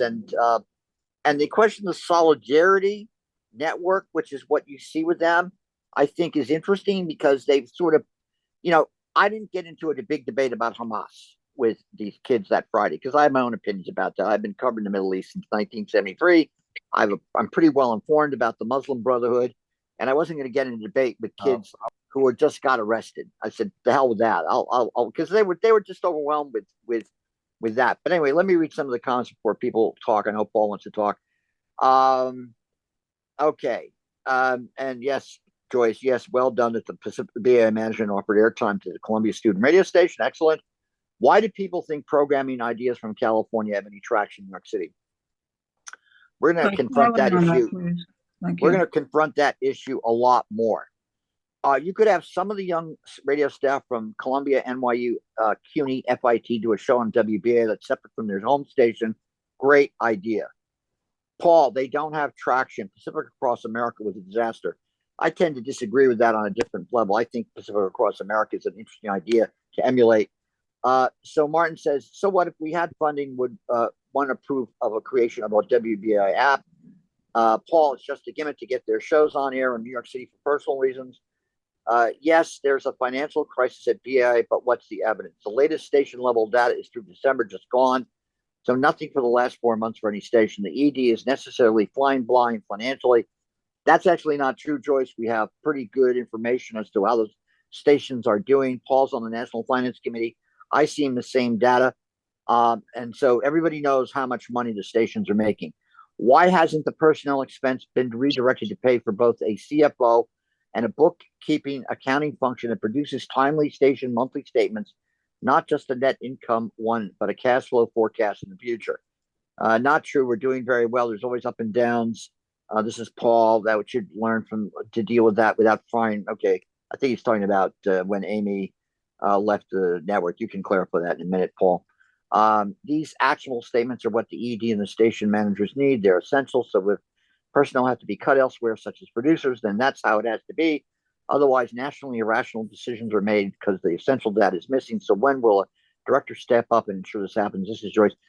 All this information is coming in, Joyce, at the national level. I mean, we're not, some of it, because it's personnel issues, it's not being shared with the public, but we're starting to get this information. And I know I've passed motions to demand this information. Gotta go. Thanks. Paul's leaving. Yeah, go on, Richard. You haven't said a damn thing. Go on, Richard. You were asking about Otis. I noticed he's on the call now. You want to talk to him? Okay. You're more than happy to join in. Otis, we've been talking about the question of compliance officers. How someone raised the question of who in the past was the compliance officer for the FCC as opposed to the CPB. Martin, you're here. So I'm just wondering. It's John. It's John L. Miller. John has been doing this dirty work for years, doing it so that the rest of us don't even have to deal with it because it's awful stuff. And we'd applaud him for taking care of this stuff.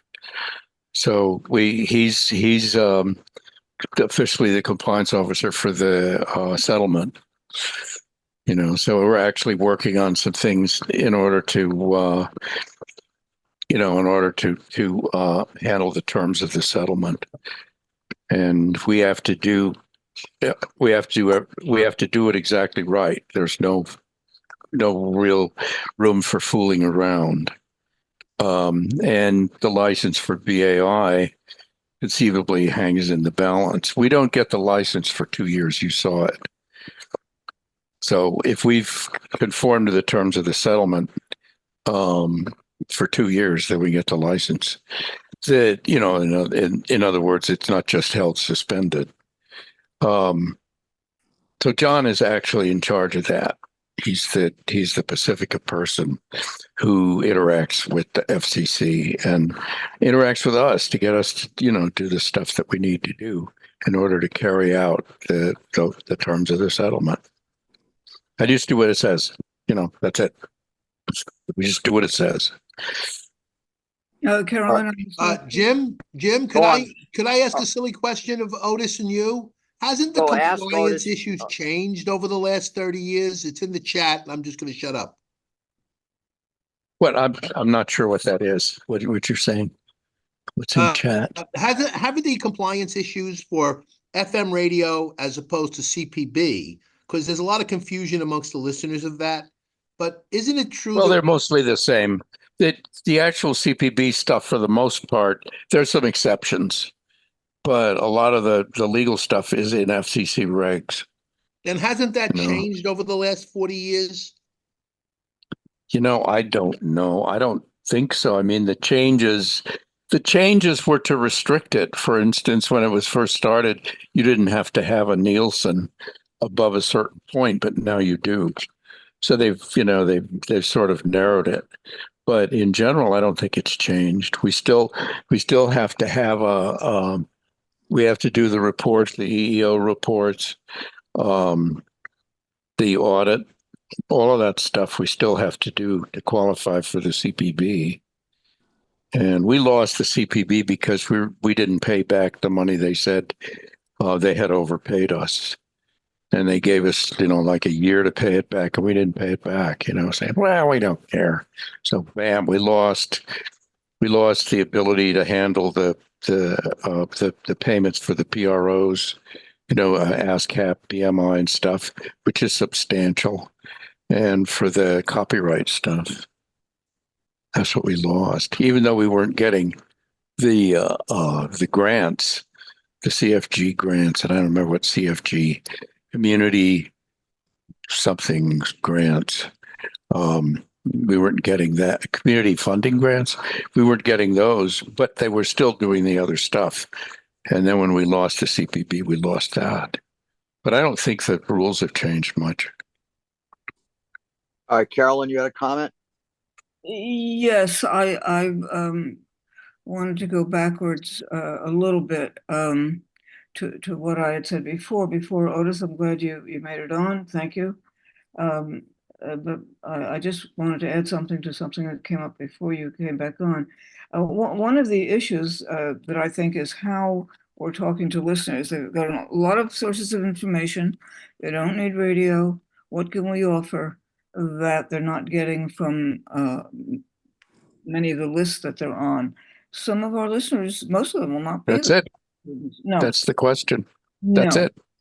Well, that's part of it. And I'm suggesting that one of the issues I would like to see raised on our radio is the question of dual citizenship by Congress, people in Congress who have dual citizenship in more than one country. It's not all with Israel. Wow, I didn't know that. Well, it's a big issue, and I think it can be bigger. Another is that we should explain to our listeners what they don't get. What about this financing problem at BAI? Use the opportunity to have a question about the uh, occupation of university campuses to explain what the students are doing. Students are looking, trying to educate people. Came out yesterday that the students at University of New York cannot find all of the sources of money going into Columbia. Some of it is not accessible to them, but we'd like to know who's donating and how much.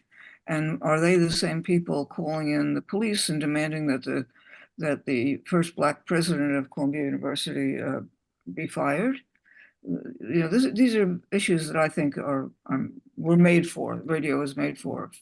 If in fact we had time and people on air to follow their noses, as Uncle Wiggily used to say. Okay. Yeah, well, we have the technology. I mean, Dingman, you were there. You were on the campus with your recorder, the Columbia campus. We have radio is the most immediate medium. Radio is immediate response. You don't need a crew to do radio. You can go in with your phone and do radio. It's at that level. And you can plug a mic into your phone and get a better quality, but the phone quality is actually amazing. And I say this as a sound person, somebody who's done it for years. There's a whole lot of stuff, and that's the kind of thing we used to do at BAI. Host and people like that would go out and do that thing. And right now, as far as I can tell, we've decided that the protesters, I don't want to say the kids, because that's what they are. The protesters are bad people, Mike Johnson going and making that statement in front of, I guess it was Low Library. I don't know where he was. Yeah, it's Low Library. Yeah, they always do that in front of Low Library next to the lady. When I first got there, they said, okay, you got to find the owl. Right. Anyway, it's just unbelievable, and right now what's out there is they're bad. Nobody has said, wait a minute, these are our kids. I mean, these are our children who are doing this. And maybe we should listen, I mean, even I want to say to Joe, Sleepy Joe, I'm sorry he doesn't listen. He's got all these people around him, of course, but there may be some, something there that would be useful to getting reelected. Anyway, Go on, Richard. Carolyn. Let Richard go on, Richard. I would just quickly wanted to agree with, I think, Paul and Carolyn, and I noticed that was in what Otis was saying too. We don't need to turn our backs on those students. We need to embrace them. We need to hold them up. We need to give them places that they can amplify their voices. And if that means we're not getting $150 from them, so what? They look at the way they finance their stuff. They knock it down to $3 a week or something like that, and knock it down into affordable package. I don't think we do that much yet, but we're going to have to, because people can't afford those big wads of money at one time. And the more responsive we are, the better it's going to be for us. And as far as system wide, network wide, you're going to have a hell of a time getting everybody to agree. That. So get your own place in order, and let other people worry about getting their place in order. And maybe later we can get system-wide things better. FCC is going to tighten us up, so that's good in the long run because it will be tighter when it's all done. But give young people an avenue to the air. Thank you. Yeah, go on, Bruce.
Well, first I of gotta all, say, community radio.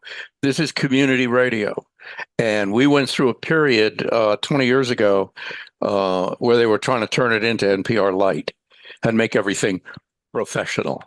Where, you know, the difference is, do you do it to the community or you do it with the community? And, you know, we, in a sense, some of the stuff we've done, we've lost that. And it has to be the community. And of course, you know, the students of the community. I'm sorry, Jeff. no, you're right on with what you say, Otis. I mean, Otis and I are always in accord on these issues. I myself am also somebody who likes professionally done radio. I'm into production. That's my thing, if you will, when it comes to this kind of stuff. But you're right. The issue of this issue ain't going away. Like if they decide to clear those kids out in the next week or so, it ain't going away. And I'll say one thing Lou has complained to me about was precisely the sort of stuff that Carolyn's raising. The fact that we don't have enough people who can go up there and do that kind of work. You know, who actually can get up there, do quote, you know, do Well, reporting. we could get one of them. We could get one of the students to do it. Yeah. You don't have to be, you know, No, you're right. anybody can do it. You're right. And No, of the total number of people there, I can't believe that there aren't some of them who say, "Oh, that's a cool idea. Yeah, let's get them on the air." No, you're right, man. You're right. And you have enough of us here, like who have actually been students at Columbia at various parts of our life, that know how bullshit the administration can be. I mean, and on that score, I'm 100% with those kids. And in fact, it's sort of funny. WKCR. Now we've already, yeah, no, no, right, right. But the thing we did those negotiations with KCR when all this was blowing up. It's not going to work. They were reluctant because the university's going to come on. As I said, they were going to take them off the air, and we offered to, if they take you off the air, you can come over and work with us. Yeah, I know, but they, yeah. All right. They don't want to do it. They don't want to do it. No. This is what you have. This is what producers do. This is the producer's job. Producer goes onto the campus and asks around and looks for stuff, and without a doubt will find one or two people who are ready to take it on. Oh, that's a great idea. And you run into people and they have a quality about them that is attractive. You want to put them on the air. It works. That's right. They get the station say, okay, we're going to do a show every day from noon to 2. Or noon to 1, or we're going to do, you know, this breaks. I mean, set up something so that we get this kind of living live reporting from this event.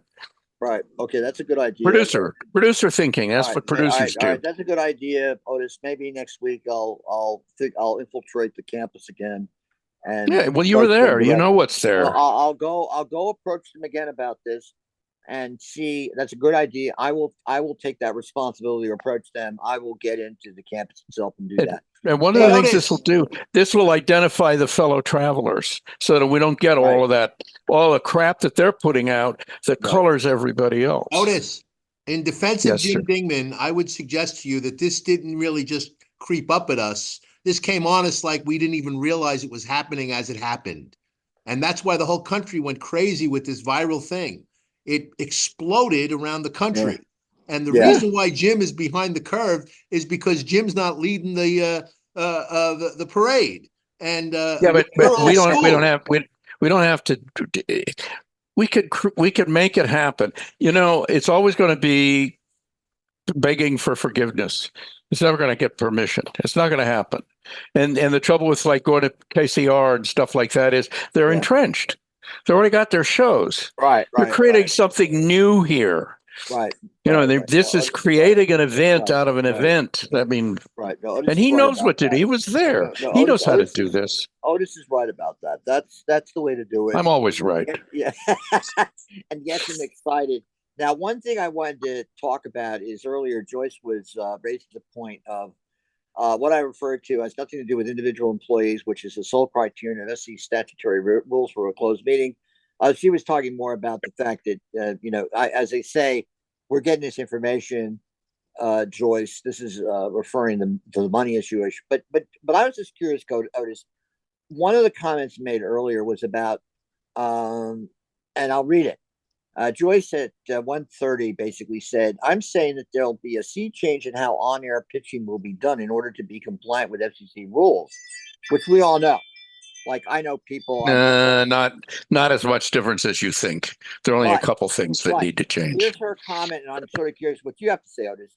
What will the ED do with the compliance officer who allowed all these violations to occur and persist year after year? How would you answer that? We didn't have a compliance officer who had the authority to deal with that stuff, and there was a lot of controversy about it. Essentially, this was, basically selling stuff on the air. I mean, that's one of the major complaints, and in a lot of our pitching was structured that way. You could get this, you could get that, blah blah blah, when actually we're not allowed to raise money for other entities, except under very specific circumstances. We're certainly not allowed to buy stuff. We will give you a reward, a consideration, if you give us money, and what we're going to give you is going to be a coffee cup. We're going to give you some tickets. We're not going to give you something that will cure your cancer. I mean, that essentially is the issue that came up. And so we have to deal with that. That's it. That's what it is. We can operate in certain narrow areas. The underwriting rules apply. There are a bunch of, there's a lot of stuff in the FCC regs if you want to read it. I mean, it's mostly kind of English. It's not impenetrable. And you just can't get on there and say, this is going to change your life. Give me your money. You can't do that. And so we haven't had a system set up. What's that? No, don't worry about it. Continue. Go on. We haven't had a system set up where anybody had there was no actual agreement that you could say station, Pacifica wide, these are the guidelines for our fund drives. I think our fund drives will continue. I think our fund drives are very important. I think that's the basis of our structure is we raise money from people who want to keep us on the air because they care what we say. Yeah, I mean, yeah. that is the model. That's right. And trying to get away from it I think is wrong. We're never Right. going to do major donors. This is me. Some people don't agree, but I think the fund drive is very important. It's a way to make a connection. And let me just point out, it was raised earlier about, the question of the endowment of Columbia and where it comes from. I myself was involved with a research effort in the 1970s. We were trying to figure out what corporations were involved with South Africa or not. We actually had hearings in the university at Low Library where basically the the head honchos in the university told us to go fuck off. Basically, that's what they did. And what they're basing a lot of the stuff. This is from 1968. This was done by Michael Clare of the North American Congress on Latin America. This is like a radical outfit, radical research group. This is a famous 1968 document. It was Who Rules Colombia, and it did basically a lot of people modeled their this, again, done by Michael Clare with NACLA. And Michael Clare, as people know, retired from teaching up there in the school that Ken Burns went to up there in UMass area. But anyway, this is the study they refer to. This was a pretty, it's online. You can get it anywhere you want. That's a famous quote. It's funny. The kids in this latest situation, they quoted Charles Beard when he was basically they forced him out of Colombia during World War I because of his opposition to the First World War. And he goes and sets up and creates the New School for Social Research. But that's the model, and the question of going in there and investigating it. They've seen that they can only identify 6 to 7% of the actual endowment. They're not making it aware or open to everybody else. And so what they did with us in the late 70s was they divested from some of the stocks, but then they said, screw you, we're not going to divest from the other stocks. And we did not have the political power. We didn't take over. I mean, I must admit, doing a tent encampment is a clever idea. But in the 1980s, they did a shantytown type operation on the same lawns. They set up shanty towns. That was in the mid 80s. In my day, we basically occupied the business school. And the person at the time of the university was the president, Sovereign. He would not hesitate to call in the tactical police force of the New York City Police Department. So we made a calculation to withdraw and not stay there because he was going to, he would just send him in at a heartbeat. So it's a different situation than right now with this, a completely different situation than Gaza, Israel, Palestine right now. All right. Now, in wrapping up, all right, so we've been talking a lot about, so how do we translate this new energy into actually having an impact on the air in New York and also the air in Pacifica? Now, Richard always says, get our own house in order. He's right about that. I'm sort of drawing, we can sort of listen to this later. Thank you, Bruce, for recording it. But I just wanted to sort of get as a way to sort of, conclude the meeting. Because again, we'll have other meetings on this underwriting issue and this issue of how to pitch. What I did notice, I showed earlier some of the stuff that John Amell is coming up with in terms of pitching. And yeah, we're gonna have basically a whole handbook on that. Right, and we're gonna have to go through a lot of it. 5K by Wednesday. Yeah. That's when the news on closing the KPFK sale occurs at the end of this month. Will sale close in the next few days or not? I'm not sure about that, Joyce. That's dependent on a whole bunch of other issues. They had to clean out some liens on the KPFK property. That's what they're in the middle of doing right now. Go on, Bruce.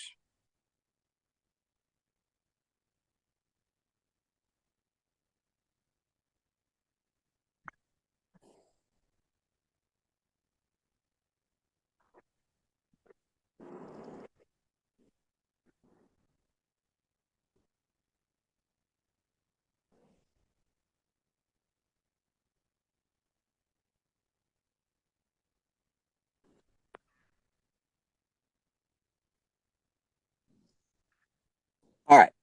And maybe we can draw that up because, what is not needed right now is all of us to sit there and be like a bunch of naysayers and, nah, you're not doing this, you're not doing that. And that I don't, I'm not saying we would do that, but that's usually what happens in the specific meetings. Everybody like, oh, it stinks, this sucks, blah, blah, blah, let's do this.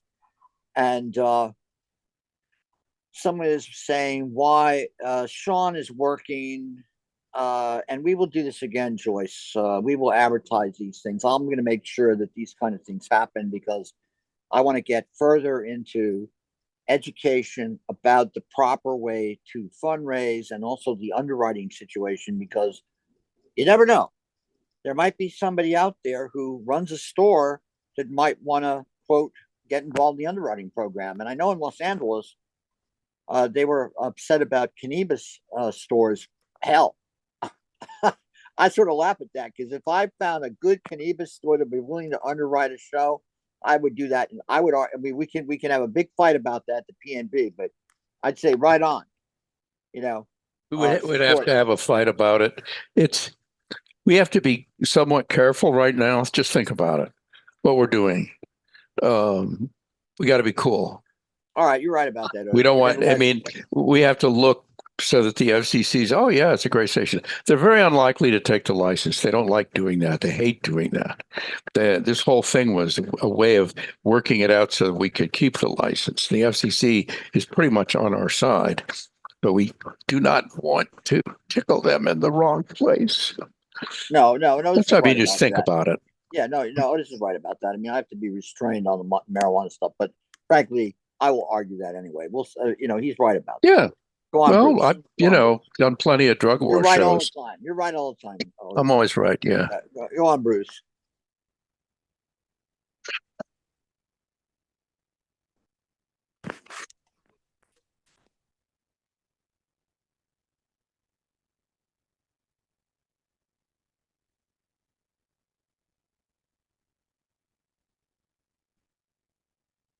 Absolutely.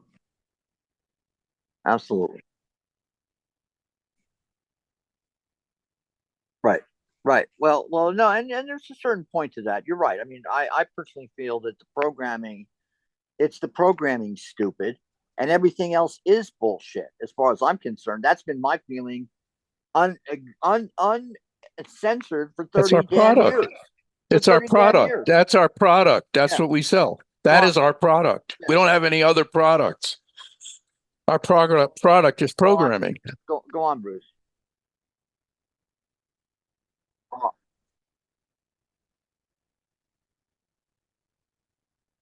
Yeah, and you're the expert in that. You're the expert in that area. Get to work, Bruce. Well, how many people walk around and know about BAI who are young and say, "I'm not going to listen to that crap"? I mean, you may. Well, I mean, there's the other side of the coin there. Like I know people who, who will not listen to this and the station who are young and don't want to waste their time. And I'm talking about moving people. Now, again, serious moving people in New York are sympathetic, but they don't want to get involved in the mishigas, as I get thrown at me all the time. That good old Yiddish phrase that covers a lot of different areas. They don't want to get involved in the mishigas. And you know what? I can't blame them. So that's one of the things, to unmishigash involvement. And at the same time, so no one is accountable for breaking all these FCC rules. Why does anyone find it even more? Well, of course not. The choice. The question, I don't know if you could see the chat, Otis. It's a view saturated with entitlement, with privilege, a view of old timers in situ. No, I agree with that, Joyce. I mean, I don't disagree with that. No one. Otis made it clear, or Martin made it clear. We're gonna, people are gonna have to obey these goddamn new rules because no one wants to lose licenses. I mean, that's simple as that. And, and I definitely will be a pain in the ass about that stuff. I'll tell you that much. I mean, I'm when it comes to certain things about this, I'm far draconian than others. But, we cannot allow a $50 to $60 million license get lost over narcissistic BS behavior. All right. Simple as that. That's intolerable in me. And that ain't going to happen. It ain't going to happen. So no, it isn't. One of the things I want to just say about radio, you can't podcast what's going on now. Podcast is always going to be what happened, yesterday after somebody edited. And that's what the great thing about being able to go to to Columbia and NYU, if they're still doing it, or any of the other places around the country and get live stuff from them. Nobody else can do that. We're the only people who can do that, honestly. Nobody else is going to pick it up. MSNBC is not going to pick it up. There's no other station. Some local stations might in cities where where the stuff's going on, That's one of the major things that we have to offer that you can't get anywhere else. Yep. And I agree Cannot with get that. it. And You cannot get it anywhere else. and let me The only way just you tell you, could get it online theoretically, but radio is, radio's radio, Don't. Yeah, right. Right. You cannot call into a podcast. Radio is immediate. It's immediate. It's simple. It's low cost. These are all the things that radio has. right? But And, we have to look at that and say, how do we exploit that? I'm sorry, Caroline. go on, Carolyn. You want to say something? Yeah, sorry, I still It's don't know how to also raise my hand. broadcasted. Hold on, Jack. It reaches a Jack, let's- mass audience. Excuse hold- me? Go on, Carolyn. Yeah, thank you. I'm sorry, I don't know how to raise my hand properly. If anyone can do what I'm suggesting, which is get some time on BAI, and as Jim suggests, get some audio and get this going, I will donate my own money, up to 500 or 1,000, depending on the cost, palm cards to distribute around the neighborhood. This is the Upper West Side. People live for Columbia, and they will listen one way or the other. So if we get a time and a call letters and even a phone number, if people are allowed to make call-ins, I'll be glad to distribute some publicity as far as I can. If we can get somebody to do it in another part of the city, I'll help fund that or do that. So that's a deal if in fact you can get something going from the station. Every day at 5:00, we have the wrap-up report live from the Columbia campus. It'll only be for a few days. Nobody else is doing that. Done by the people who are there. I mean, who's doing that? Yeah, no, that's a doable thing because there are going to be a lot. That's First what of we do. all, no, there's a lot that we can do with that, and it's just a question of, like the problem as Carolyn knows is the university is very clever, not clever. They're blunt about this. You can't get on there. The whole damn place is shut down. Even if you get your alumni card working, Carolyn, I wonder if you have your ID activated to get through the gates. So they're making it very difficult for their own reasons. They want to control the They have a narrative. gate? Is a gate at 116th Street? Several gates, they're all everything's locked shut down. Yeah. Everything's shut down. There are cops everywhere guarding these gates.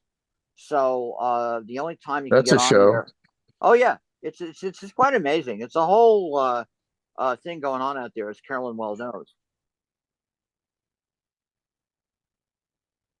Yeah, I know, but And the all gate is see-through. It's Right. bars. I was Otis? up there in '68 and the campus was totally open.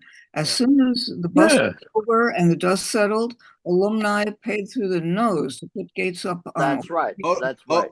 And Jim, close up. this is That's right. Jack. Go on, Otis, Jack. Broadway is a street in the city of New York and they can't restrict it.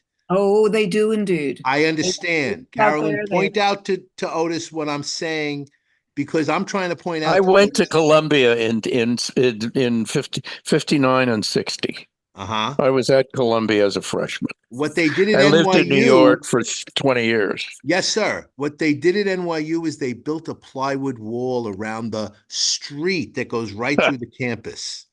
And I believe what the reason why I'm even saying this is because the difficulty or the degree of difficulty of accomplishing the three things that you pointed out: immediacy, on the site, real-time reportage, I'm desperate to get it. I want to know what's happening. Yeah, but here's the thing. No, look. When you do something like this, everything is the story. The story is not just, let's do an interview with these guys. This is part of the story is we can't get to these guys to do an interview. Right. I mean, Right, that's the problem. everything is the story. Right. No, you Trust can't me. get to them. You can't get to them. The gates are.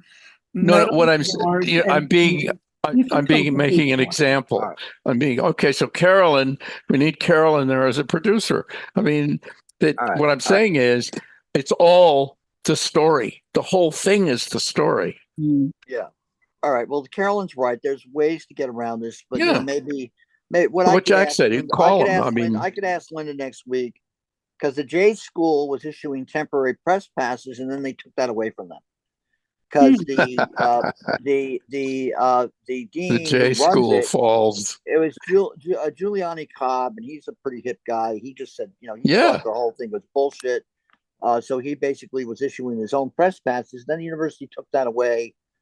And the thing I would suggest for people, if they want to see sort of uncut, interesting coverage, which I think that's what I was starting to edit to put on the air, is Breakthrough TV News has several days of essentially the speeches they were doing, very interesting to listen to. And I told Linda about this. I said, hell, like if we can get some time, let's just carve out some time. We'll put this stuff on the air. Let people listen to what they were talking about. Yeah, this is what's going on now. Yeah, See, right. this is what's happening Right. now. We We want can- our community to hear this is what's going on now. This is, Right. affecting our lives. It's affecting everything. Well, this is an international look. We all know Yeah. it's a national, international story occurring right now in the United Yeah. States. And Yeah. I don't know what they're going to do. I mean, I'll be back on the campus in about 3 weeks, so who knows? I'll see what happens because I'll be attending a class. They won't be but- there. They're not going to be there in Yeah, 3 weeks. no, it's not going to be there, but we can figure out a way to handle this right now, and just we can put it together. Now, I know we've had lots of ideas. Part of it is making the stations relevant and congruent with what's going on, and here we're talking about something that is indeed what's going on. So, does anybody else want to make some final comments before I close off today? Well, I want Thank you, Bruce Jim, put and the thank you, recording. Otis. Bruce, I want to say, Bruce, put the recording up on WeTransfer.com so that I can post it on KPFTX because I was late. I mean, I'm recording now, but I All mean right. at the beginning. All right. Let me just ask Carrie, iPhone, Yoshio, Bob, Steve, Joyce, Pacifica listener, Kim. Kim, you've been very quiet. Lee, Stanley, Tom, you're out. You haven't said a damn thing. I'll leave you out of this, Julian. Richard or Jack, any of you guys want to make any last comments or have anything you want to add to this? Jim, thank you. Thank you, Otis. The immediacy, the issue of what's going on is the most important thing. It's good programming, but you have to curate through it. Thank you, Otis. Thank you, Jim, for doing this. Jim, Carolyn here. Are you going to be able to go up to Columbia this week, or you said I'm 3? going to try because I'm going to be my significant other's off to Italy. So I'll be in Manhattan at 94th Street as of next week. So I'll be up there and I can actually figure out how to get up to I'll make a conscious point of getting up to the university and figuring it out. All right, But if you I'll have somebody else, send them to me. They can use my apartment as a launching Right. pad if they need that. But we need somebody. Next week is late. That's the trouble, yeah. I'm telling you, this issue, look, remember, you went through, look, 68 at Columbia kept on reverberating through the institution for years. For years. And I don't have to tell you that, Carolyn, because you were I up lost there. 3 jobs. I remember. Yeah, it reverberated for years. This issue ain't going away. It ain't going away. I mean, look, it was just on all the news shows today. Fareed Zakaria had a sort of a centrist news columnist on there today, and he had a professor Bruce Robbins, who was the co-editor of Social Text when that whole spoof occurred. I don't know if you guys recall. That was Stanley Aranis was one of the co-editors of Social Text, and they did this. Some Princeton professor did this, frankly, hilarious spoof. He sent them the article to be published in Social Text, and it was a big goof. But Robbins was at Harvard during the 69 strike, and he's now a tenured professor in English at Columbia. I know the guy. So, like, I know, and it's sort of funny to watch these guys get on the air because, he was in PL when he was younger. So it's like a whole, deja vu scene big time for some of these older professors. Mahmoud Mamdani, I will ask Mahmoud to come and address something like this because Mahmoud is a friend. And, he is telling me about the internal teaching stuff going on in the university right now on this whole issue. And then remember, at the national level, we passed, I'll get you in a second, Richard. We passed a resolution to create 32 hours of programming on the Middle East, and that's going to be produced programming. Trust me, that's something I've been working on that ever since last year, and the question of rolling it out is something I want to do a really good job on. So anyway, but Richard, go on. Richard, your comments. You guys are commenting a lot on Colombia, and as should be, and that's something that needs to be done right away. And I appreciate all y'all are doing there. But that just opened the door to where we need to be looking at other things, not just Colombia. You know what's going on at in UT, Chelsea, and I don't have the energy to go UT. down to UT and do it. Yeah, Besides, and it's been ripped out. But it was UT major. The UT at thing was UT last week. major. UT last week at University of Texas last week. Yeah, it was 10 telling- minutes. In 10 minutes, they had guys there putting people in handcuffs. Yeah, Our that was children. Our children. yeah, and but it's happening everywhere. It's happening all over your city, and that's where you need to be putting your people out so that the radio can get out into the community. I think it was Otis that said community. That's been a an argument, a debate maybe back and forth for years. Well, are we going to be like NPR? We're going to be a community radio station. We're not NPR. We don't want to be NPR. We're a community, so that means get in the goddamn community. Thank you. Yeah, you're right, Richard. I mean, no, that's true, Richard. We got, and you're right about, we're focusing on Colombia because some of us went there. But yes, you're right. Everything around the country is significant. Absolutely. And what's going on at City, what's going on at FIT. Holy shit, FIT, Fashion Institute of Technology, NYU. They reoccupied NYU, let alone what's going on in Los Angeles, what you mentioned up in Austin. I mean, it sort of blew my mind, as I mentioned, Otis, watching those kids get arrested. Yeah, Yale, Emory, Harvard, blah, blah, blah. All that stuff is going on. But what blew my mind watching the kids getting busted at UT was they were all kids. They were between 18 and 21. It was like you looked at the faces of these kids getting trampled on by the cops. McGill, I didn't know McGill. Julian, I didn't know McGill had something like this going on in Canada. We have a professor from a university in Canada on the air with us here, right here. And then the question of anti-Semitism. I watched completely this, Kamani James. I don't know if you saw the past 3 days. They have a Twitter is very good to follow this. Okay. There's a lot of good, I can see why people have, and they're right. If you're trying to follow contemporary political issues, Twitter is excellent for that. And it's better. And that's where social media, if you know where the right sources are, in other words, you're going to balance your look, trying to be objective. I'm totally in favor of that. And Julian got his doctorate at Columbia in 2001. So he was there when, I think it was sort of quiet when you're there, Julian. I don't know what the hell. I sort of forget what people were screaming about back in 2001. Oh yeah, it's before 911. That was a big sea change. I don't know if you were there in New York when 911 happened. That was an amazing event. But we've got all these things that we can deal with, and I really am excited. And yes, let me just say, Joyce, the FCC insists that Pacifica send a compliance manual to everyone who needs it within 60 days of Tuesday just gone. No, that's not true. Actually, the time clock starts on the 23rd of April. Otis, is that correct? It's when we sign it. I'm not sure.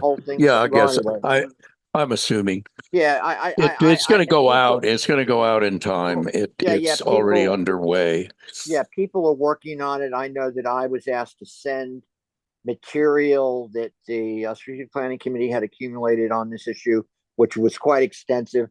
This included all sorts of different manuals. I spent an hour last week talking to the NFCB. This woman is in some gorgeous place in rural Utah. Lucky her, right near the Grand Canyon. So what a great place to have an office. But she basically told me there's the changes in the CPB and the FCC regs are not that significant from what we saw in their last NFC manual. So all that stuff was sent. to John, and John is pretty diligent. John, and John we is all, incredibly diligent. He's yeah, he's exactly. he's constantly bugging me. Yeah, It drives me nuts, and he's doing his job really well. So, right.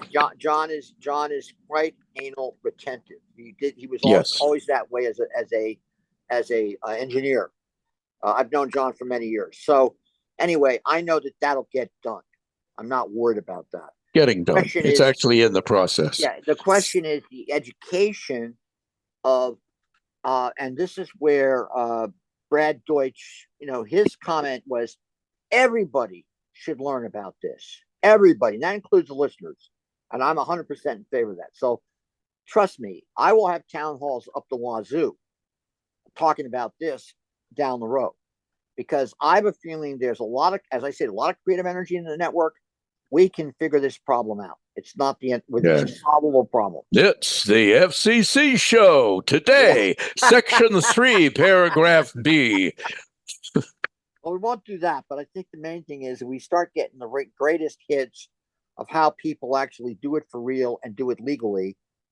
Then why has the FCC fined the donors $25,000? Basically, to be blunt, it could have been a lot worse. I think we got off the hook. Okay, 25,000 compared to what it could have been is a lot. It's a lot better that it was done that way. Yeah. It looks like Joyce wants what we like to call accountability, which is usually, pointing the finger and punishing somebody. And all I could say to Joyce, and then I don't know you, it was just rife within Pacifica. If you really want accountability, we all leave. That would be the accountability, because it was the way we did things. It was just the way it was. And this is the first time really that anything was come down the pike to suggest maybe we should organize that kind of stuff. So, I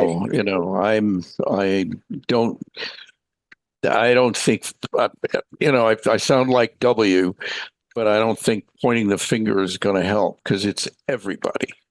Yeah, this is like they when they have a violent thing with the cops, they arrest the cop, they try the cop, they lock the cop up, but nobody pays attention to the fact that it was the whole system, and this was the whole system. Well, her response, this I'm going to sort of jump off on. It's about creating. I'm looking. It's a learning organization. One that can learn from errors. You're right, 100%. And I think that's what I think. That is what I think we're doing. That is what this little missive from the FCC is doing. It is listing it. This is how you do it to stay legal and treat your listeners with some respect. And so so now with that, with the big guys saying we have to do it, we have to implement it. So that means Pacifica now has to implement that and become that. Right. It's a big transformation. It's sort of like, I mean, I can imagine like some of the one guy said it would like that famous scene from Clockwork Orange when Malcolm McDowell is being forced to watch the ultraviolence tapes. And it's sort of like that kind of forced conversion for some people, because they're so used to pitching another way. It's going to be a difficult transition, but it can happen. Well, a lot of people, I mean, I've always pitched that way. A lot of other people pitch that way. A lot of us pitch, community pitch. This is your radio. Be a member.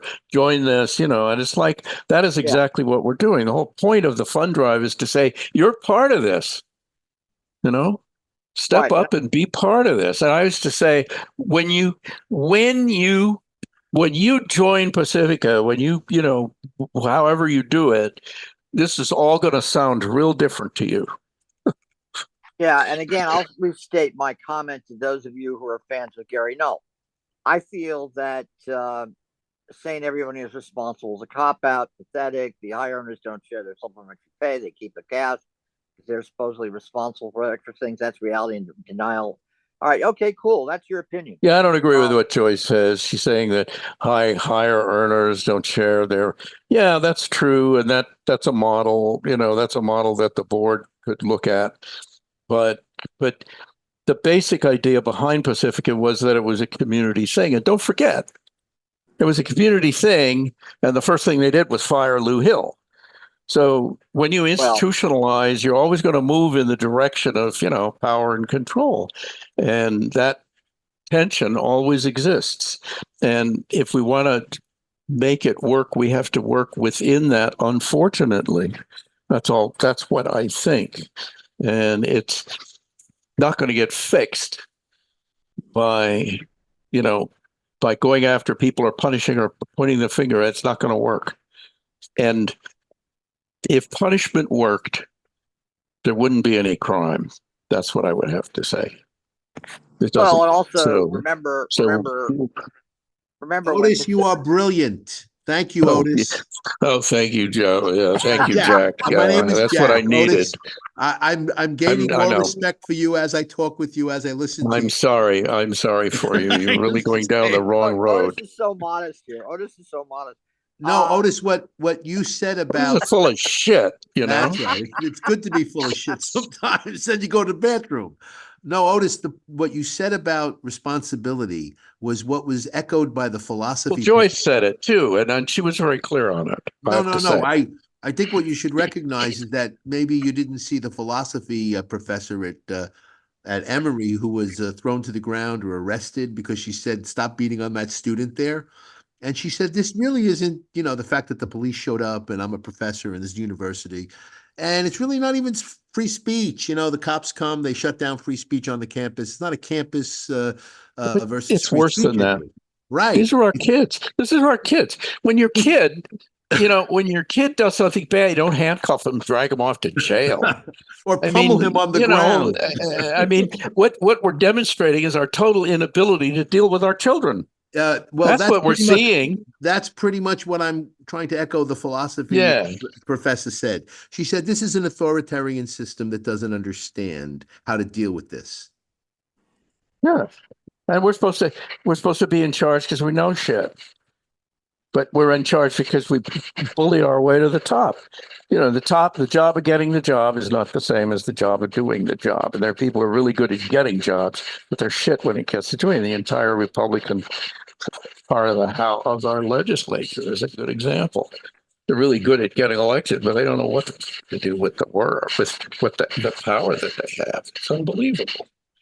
All right. So anyway, Sorry. so I'll just say the last word is to the Pacifica listener. The pitching at times became so disrespectful to our listeners that it tarnished the product.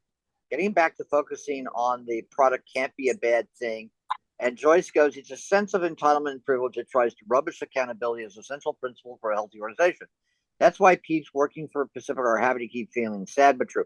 Well, I don't agree with you. I'm not happy to see the damn thing keep failing. I mean, shit. I'm not here to have it keep failing. I mean, that's not my thing, man. I have to be blunt. I got other things I can do in life. I got many projects I can do. So, that's just not my thing. My thing is for us to do better. My thing is on us to have an impact on our country as Americans. And so I'll wrap up with that. Like, let me raise the flag and go to attention on that one. The directors themselves have failed to control the ED. Okay, well, we can argue about it another time. Well, don't worry, Joyce. You can come on and honestly and pitch another time. We'll fight and argue with you. All right. Well, listen, I want to thank everybody for coming today. This is just the first start of a conversation. Willie Masthead is just coming in. Unfortunately, we're just going to shut down now, Willie. But I want to thank everybody for being here. It was useful. We'll sort of get Bruce will if fun is how you know yourself, you'll always be. Yeah, look, I'm somebody who likes to fight. I enjoy fighting. The more you attack me, the more I enjoy it. That's my mentality. That's for many things. So shut up, Digman. Yeah, so people should understand that about me. And I have to admit, I got a big kick out of watching Speaker Johnson and Virginia Fox come in there in front of the Columbia audience and get the Bronx cheer. That was pretty hilarious. But anyway, you guys have a good day. Fox. Enjoy your Sunday. And we will do this again. And trust me, we'll do it in as soon as we'll do it to the point where we now have brilliant creative solutions to this new dilemma we're in. And we'll get it. I have no doubt about it. We'll get those things. So you all have a good day. Thank you for coming. And I'll go back to watching the movie I was watching before. So take it easy. What were you Following. watching? What were you I was watching? I was watching the new versions of Planet of the Apes. Pretty good. Good stuff. All right, take it easy, guys.